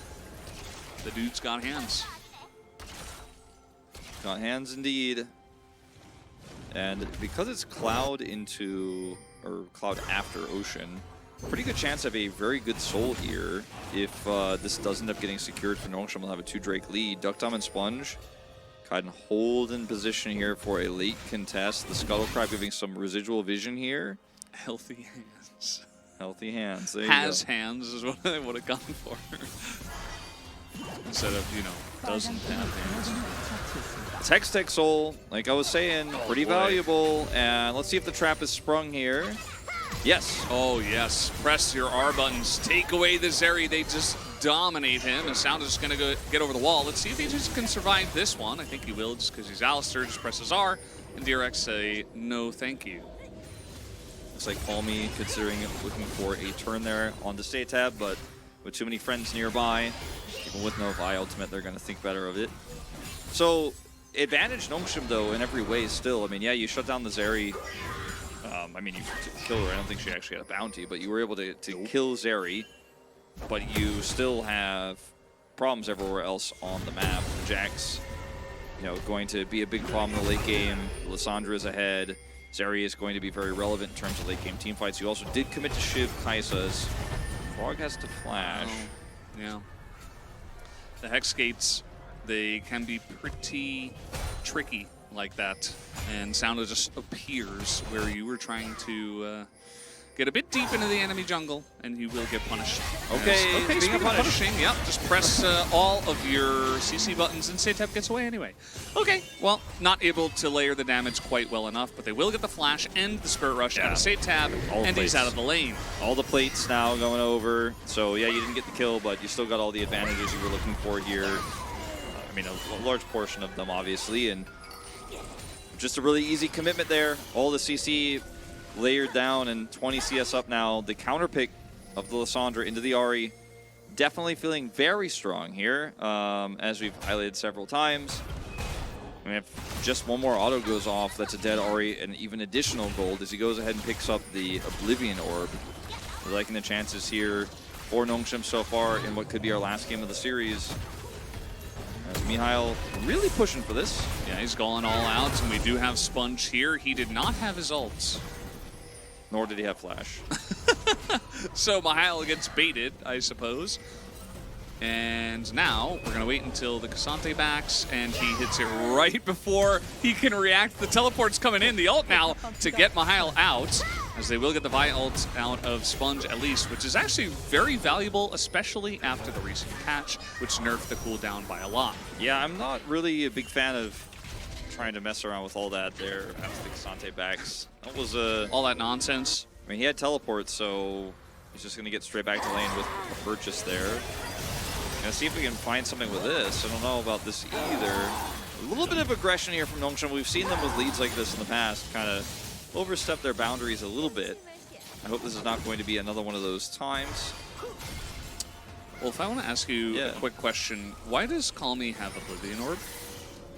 Well, just curious. I mean, there is a decent amount of healing. Ahri's passive with her ult. Sponge went Sunder. It's maybe a cost-efficient item that he wants to pick up here. Wants to go for a little bit of extra damage. Okay. It's probably just going Morel and Omicron. We like I don't think it's 100% like necessarily required here, but I generally think that pros have a pretty good read on what the value of it's going to be. I like the devil's advocate approach. It's nice. It's easy to say, oh, he built Oblivion Orb, that's bad, because that's the, you know, that's what my favorite content creator told me. But I generally think given reasons, you know. I generally think that players like Call Me probably I do think he probably should have just built a damage item. But it is very cheap, and he is going to pick it up. And let's see if he can survive here. He does have his E, and that Magnet Storm just goes to waste.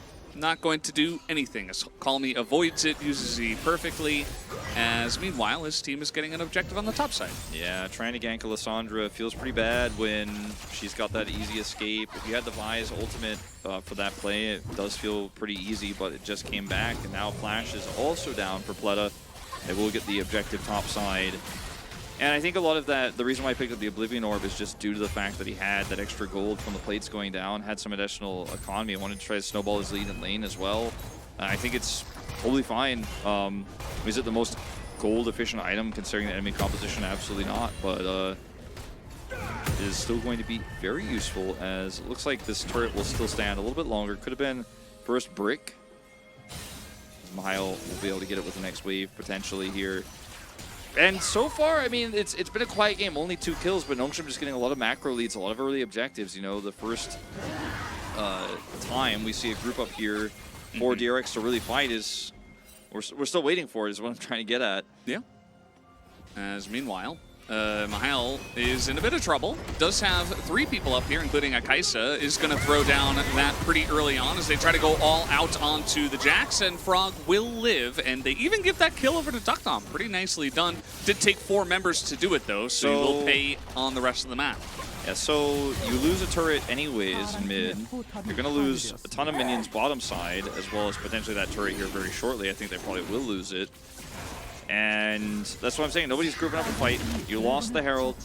Again, you lost the Dragon. It's Hextech Soul Point here at 17 minutes because that first break was taken so early that I would have rather seen DRX take the hard choice, or make the hard choice and look for a fight there. Sponge has ultimate coming back up. If you don't have confidence, you can with Vi, Ahri, team fight against the Zeri before she's big. I don't know if you're ever going to have confidence in this game. True. I'm very concerned. I mean, look, Lissandra was bottom side. It's tough to actually make that fight work. You had the counter pick against you, but yeah, you got the kill top side and you got the turret, but you trade a turret for a turret, like, just wasn't a great play. Yeah, and it's Hextech Soul Point.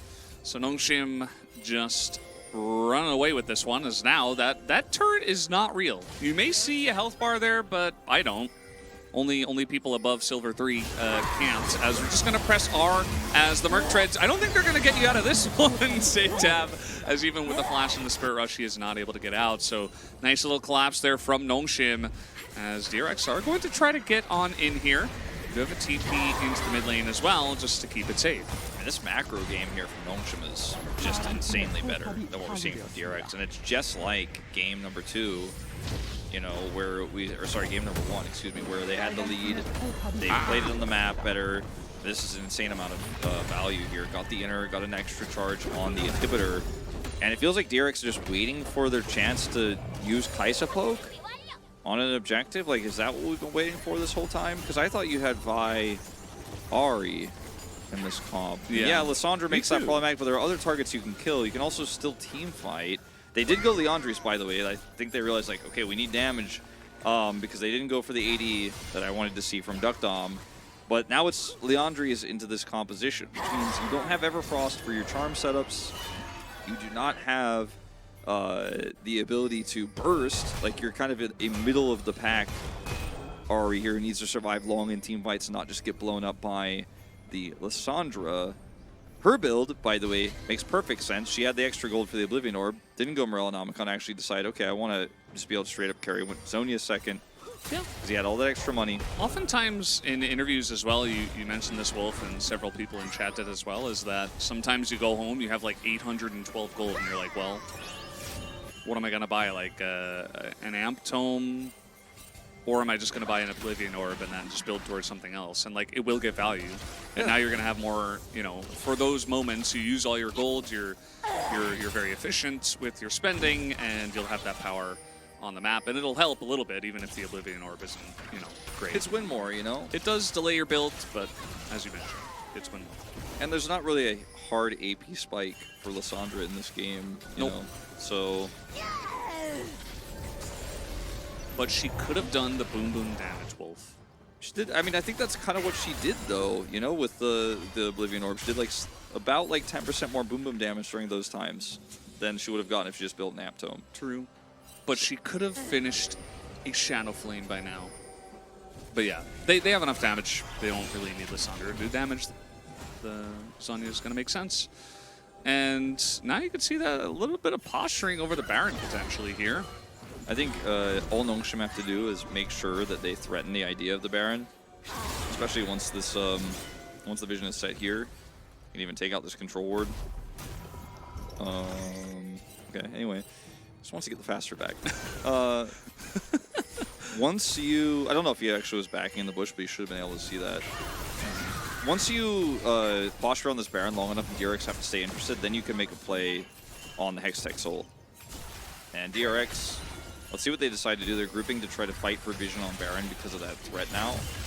So they have not a lot of control bottom side. You could see Pleta and Seitab are in the area, but they haven't placed any wards. And with double teleport up for Nongshim right now, they could TP in. Frog will get his in a moment. But this is a really easy setup here for Nongshim to play for both objectives and threaten DRX into a really poor team fight. Yeah, they're doing a really good job with their macro. This is what we even noticed right from game 1.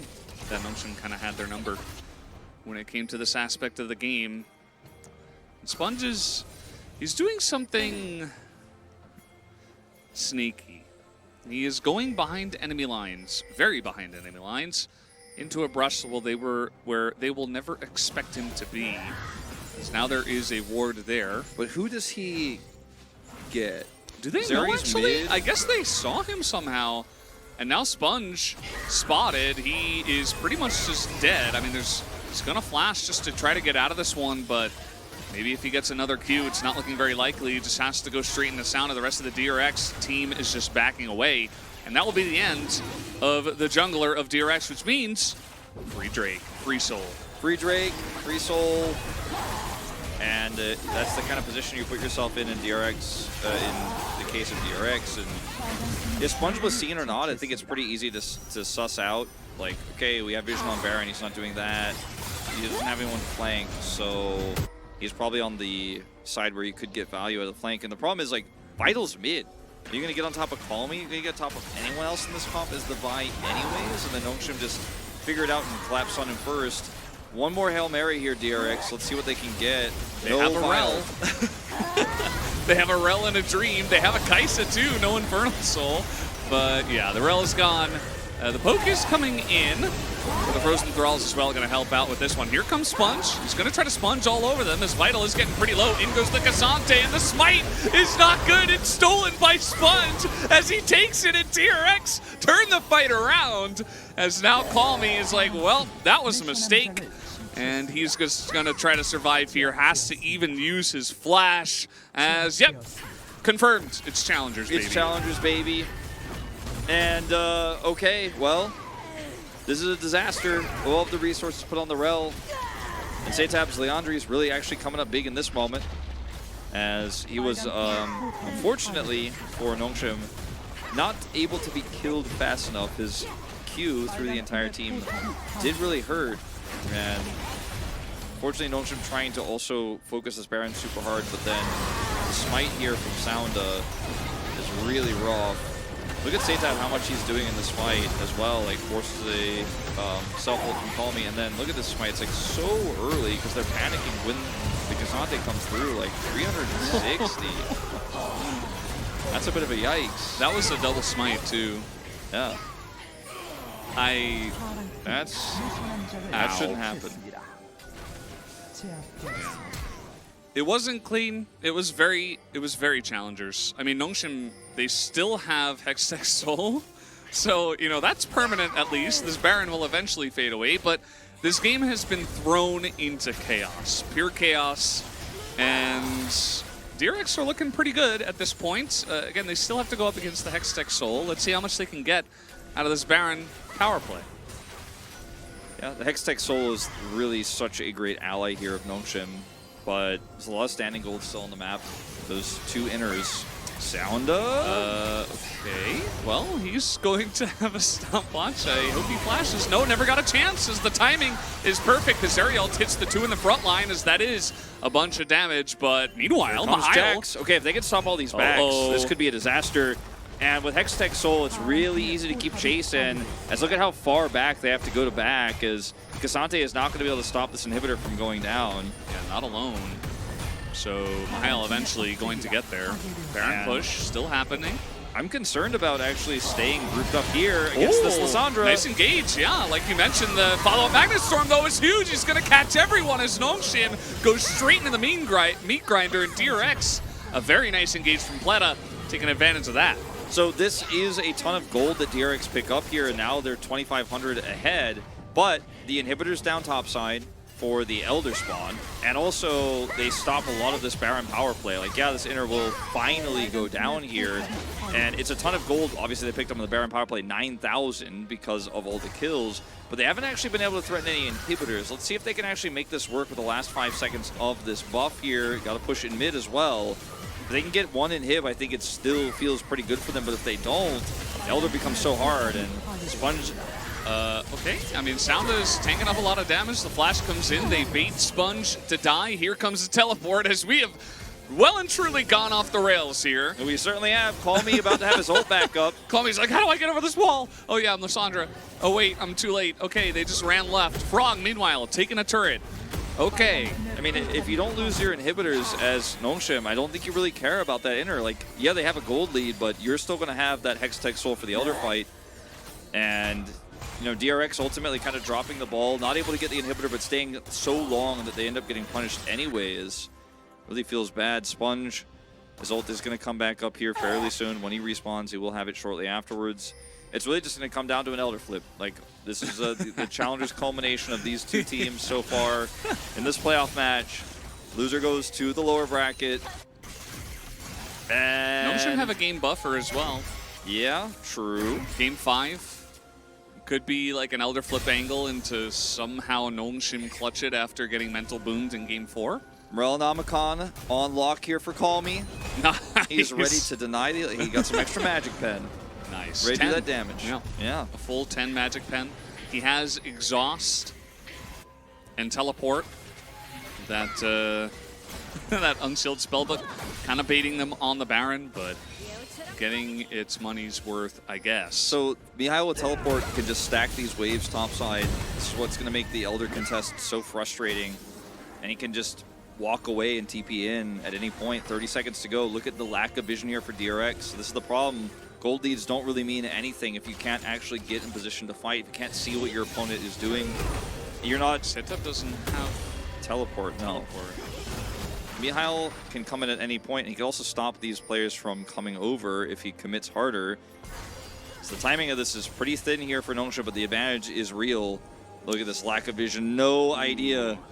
Will DRX even get a chance to Elder flip? I don't think you can rush down the game. I mean, you don't have Baron buff. But Mihail, I mean... You have to get in here. If Mihail just slows this down, or if they slow this down, Mihail could just force them back. Yeah. This is about to get so crazy. I mean, Frog is already there.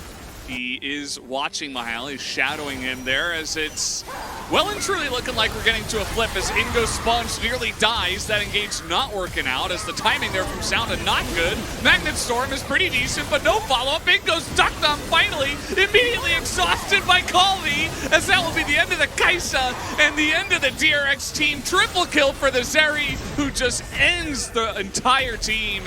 As now Frog, he is all alone. Mihail will have to flash away, but I think Nongshim have done it. Yep. There's the leap to the counter-strike. Oh, he's burning, but he will just barely get out. But that is still going to be the end of the game.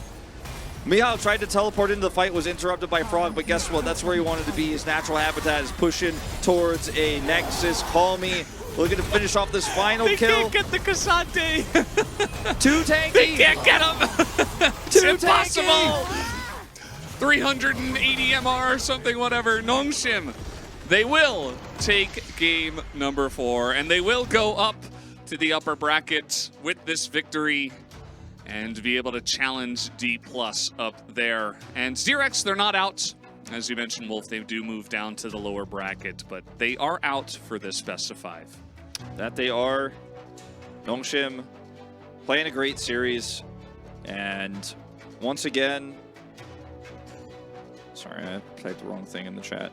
Yeah, who do I vote for? No. Oh, it's definitely not Zeri. I like went back and forth. Not Alistair. kind of want to vote for mid. I went mid ultimately in the end. I don't know why. I like I'm gonna go mid. wanted to write mid and then I wrote Jax for some reason. Like, and then then she was like top. I'm like, no, mid. I'm committing to mid. Yeah. As look at this, Duck Down trying to assassinate Vital, and then everybody turns on him. HH gets the double knock up to stop Sitab's follow-up damage, so Vital lives. Just a beautiful team fight here, while also Jax is trying to TP and gets interrupted by the Cassante knockup, but it doesn't matter because they didn't want him to be there. He wanted to be there, but they didn't need him to be there, is what I was going to say. And pretty high damage numbers here on the side of DRX. The Ahri obviously doing a ton of damage with that Leandri's, but the effective damage just wasn't there. Yeah. Take a look at the gold graph as well. Like, Nongshim barely got over the line. Really just came down to that one team fight. The exhaust from the unsealed spellbook. I mean, the engage was not very clean from the side of DRX. They kind of sent it. It did not work out. The exhaust and the anti-dive utilization of what they had in their composition was perfect, and the exhaust as well. So, very nicely done from Nongshim. They stay calm. They stay calm, Cool indeed. kids never panic.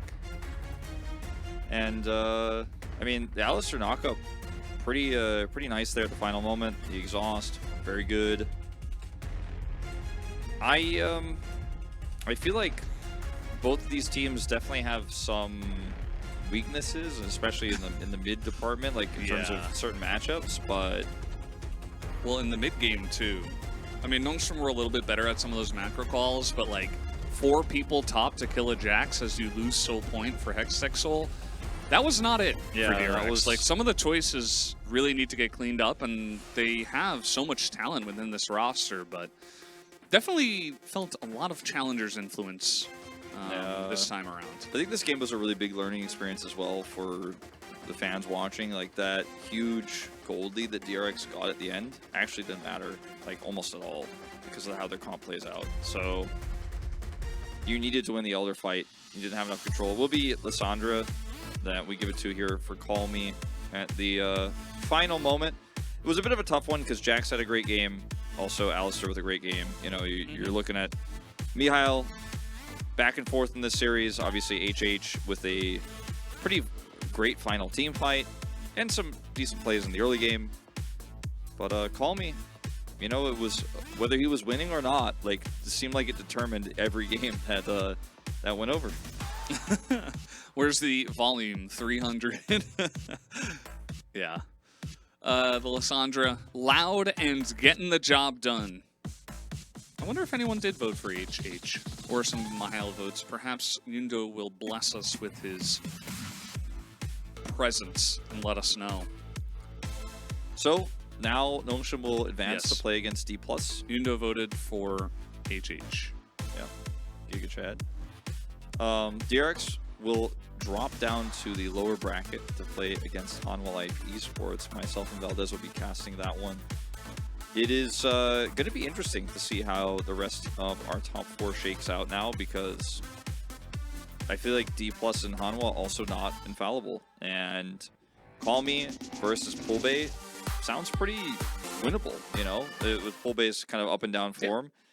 On the other side, Roamer, I feel like definitely could give him some trouble, but that's only if Hanwha Life advanced to face him. So a lot of fun times. Yeah. No, it's going to be pretty interesting here as we do get to the end of the Challengers bracket soon enough, at the end of this week at least. We're going to have Thursday, Friday, Saturday, Sunday. So Thursday, Friday's Challengers, and then we have Saturday, Sunday's LCK finals, losers, and then grand finals. And then Monday, Tuesday, we come back for Challengers, and we finish off there with the Challengers loser and grand finals. And we will crown, inevitably, Nongshim to win once again. We'll have to wait and see, though. Only if they play Jax, of course. But, yeah, it was a pretty fun series. And, you know, we were laughing at the Nongshim Predators at the beginning of the day. There were only 2 of them. It was the Based, Atlas, and Dongjun voters. They did say 3-2, so maybe not enough faith, actually. But they were right in the end that Nongshim was going to take it down. Yeah, the only one I didn't like was the DRX 3-0. That wasn't it for me. I think it was Shy. I was a bit aggressive, I'd say. It wasn't Shy, it was Hojin. Oh, Hojin, that's right. Yeah, if you're going to call him out, copy pasta the name. All right. All right. When you do the copy pasta, don't copy the name, but if you're going to call out the pred, yeah. Anyway. Yeah. Yeah. So we ate dinner already, although I'm probably going to go eat some of my some cookies at home later, you know. Cookies for dinner? So, I mean, I already ate dinner, so like I guess you are an adult. You can decide that for I mean, yourself. I can't eat cookies for dinner, but I already ate dinner. I'm just going to have a bit of a snack, play some video games, get ready for my day off tomorrow. And LoL Esports is no schedule for LCK yet. Well, it's Saturday, Sunday.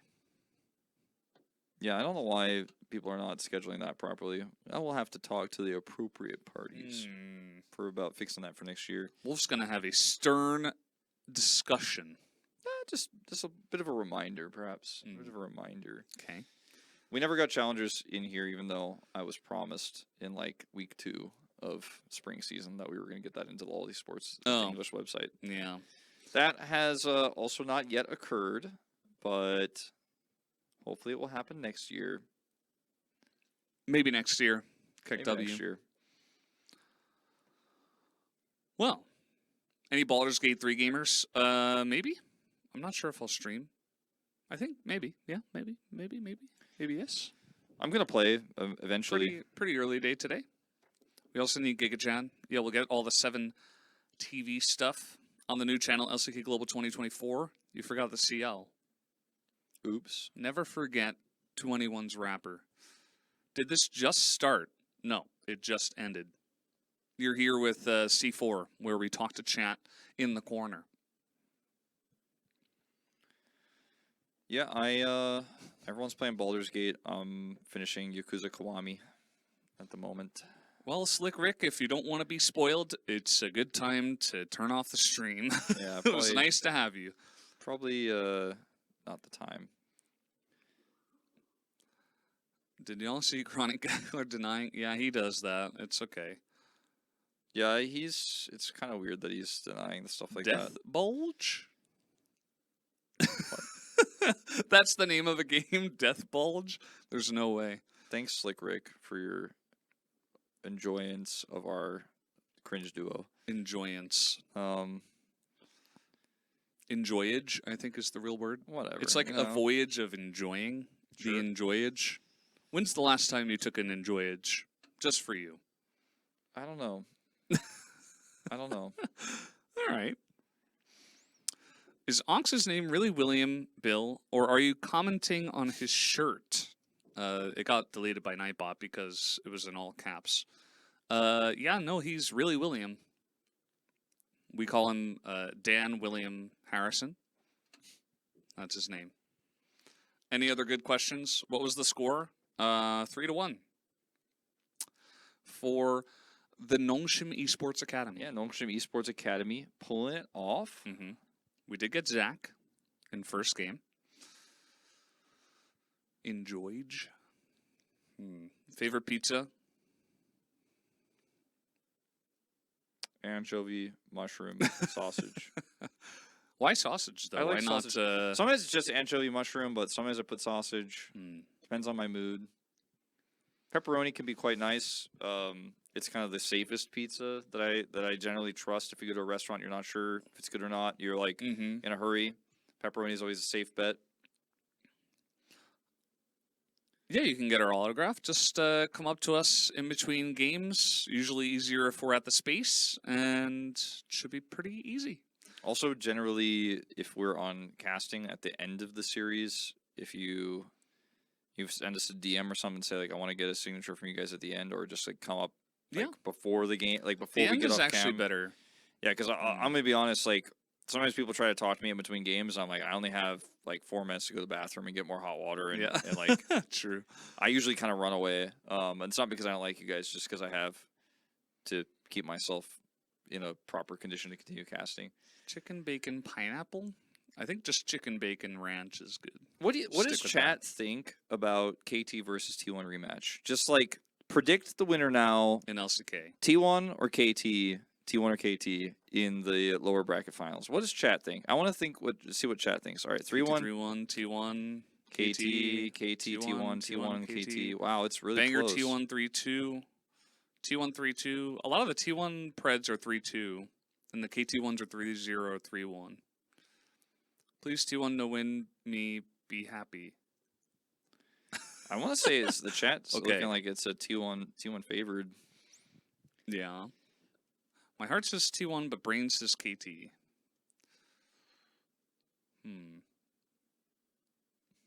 That looked like mostly T1 favored, but I haven't put my score pred in yet, but I think I'm gonna officially predict KT. Yeah. We did our Pod State episode. Should come out soon. I guess actually it might come out tonight Can or check right tomorrow. now. That might take a little bit of extra time because, you know, next LCK match doesn't happen until the weekend. So not like it usually is where it happens in the Wednesday. Yeah, it's probably coming out either tonight in like 3.5 hours or tomorrow. Please don't predict KT. Please, I want BDD and aiming to win. Well, turns out that although we are very powerful and we we do oftentimes joke about caster curses, we actually don't have any power over how the players play. I know it's a big surprise, and the casters, you know, we have the power to turn on the game and unpause it. We do have that power, but, you know, we don't have the power to influence the players to play a certain way. Any hair bet? Wolf, Alice, no hair bets. I did the beard thing because I knew there was no way that KT was going to win that game. And they didn't. How comfortable can you live in Korea without speaking Korean? Pretty comfortably. All the signs are in English as well. I think recently it's better been to know much basic. better. Yeah. It's been better recently. I think 10 years ago was pretty tough. But I think nowadays it's a lot better. It's a lot more manageable. Thank you, One Community OSRS. I hope you enjoyed us being a little bit silly as well as maybe a little bit more serious as well. Thank you. See you next time. We'll be back on Thursday and Friday. Oh, wow. That's neat. Do you guys do any league stuff off season? Yeah. I mean, A lot of Valdez stuff. streams. I do content with Monty. And there will be Worlds content. And Worlds is happening. It's going to be Asia Games that we'll be doing some content around probably. So we will see how much. But there's definitely going to be stuff going on. Challengers will start back up again next year as well, of course. Yeah. We're getting to the end of this season and our first year of doing official English commentary. At least since like the NLB days, like there was like a little bit of official commentary, I think, in like 2013, 2014, something like that, but it was a different tournament back then. Apparently Riot gonna allow Nafiri for Worlds. I think she'll get played, actually. I think her ability to... She feels like a better Rex side of me. You know what I mean? Like, she will hunt you down, she will aggro and, you know, like, lock onto you, and, like... I think she has power. And they might even buff her just to make her interesting, and if they do buff her at all, I think she'll definitely get played. She'll get paid, Not paid. for sure if she gets ahead and Well, gets maybe gold. Nafiri will get paid. I'm not a huge fan of the fact that she's available for Worlds myself, but I think she, because of her targeted ability, she's a little bit frustrating if she gets ahead and not a lot of outplays available, I think, for the enemy team. I think it could be very snowbally if she ends up being viable. But we'll see. Like, it's still early days. I think she'll be more of a niche pick than a staple pick, but anyway, this is our bracket. Back to the challengers for a moment. As I mentioned before, Nongshim will play against D+ here on Thursday, so just in 2 days' time. So off tomorrow, back the next day. That will be cast by Atlas and Chronicler, and then Valdez and me are going to be doing Hanwha versus DRX, and then yeah, just I'm trying to sound cool. I'm trying to sound like casual, you know? Yeah. Valdez and I. Valdez and I. Valdez alongside me will be casting Yep. that matchup on Friday, and then driving to Daejeon. It's Daejeon. It's And almost it's a Daejeon road trip. It's a Daejeon road trip. We're going to be It's a talking Daejeon about road that the trip. whole cast, aren't we? Well, DK versus Nongshim Esports Academy. It says Red Force there. Don't get fooled.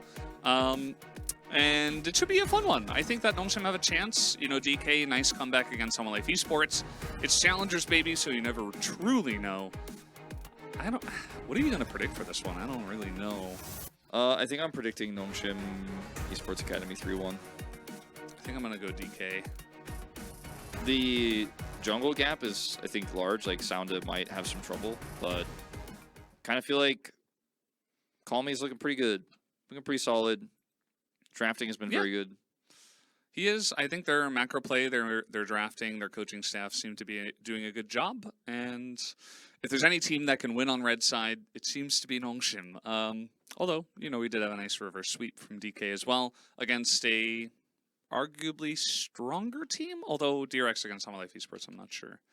We will find out about that, though, on Friday. D+ also registered Bible for playoffs and then didn't use him, so they have to play with thumbs. So that does factor into my decision. And yeah, I'm feeling like it could go either way. You're giving him the thumbs down. I mean, I'm not saying he's had some good games, to be honest, but I feel like HH on his best is better. Yeah, well, on that note, guys, we have to please closing comments. So from here on out, we will stop comment, and we'll see you guys on Thursday and Friday for more challengers. See you then.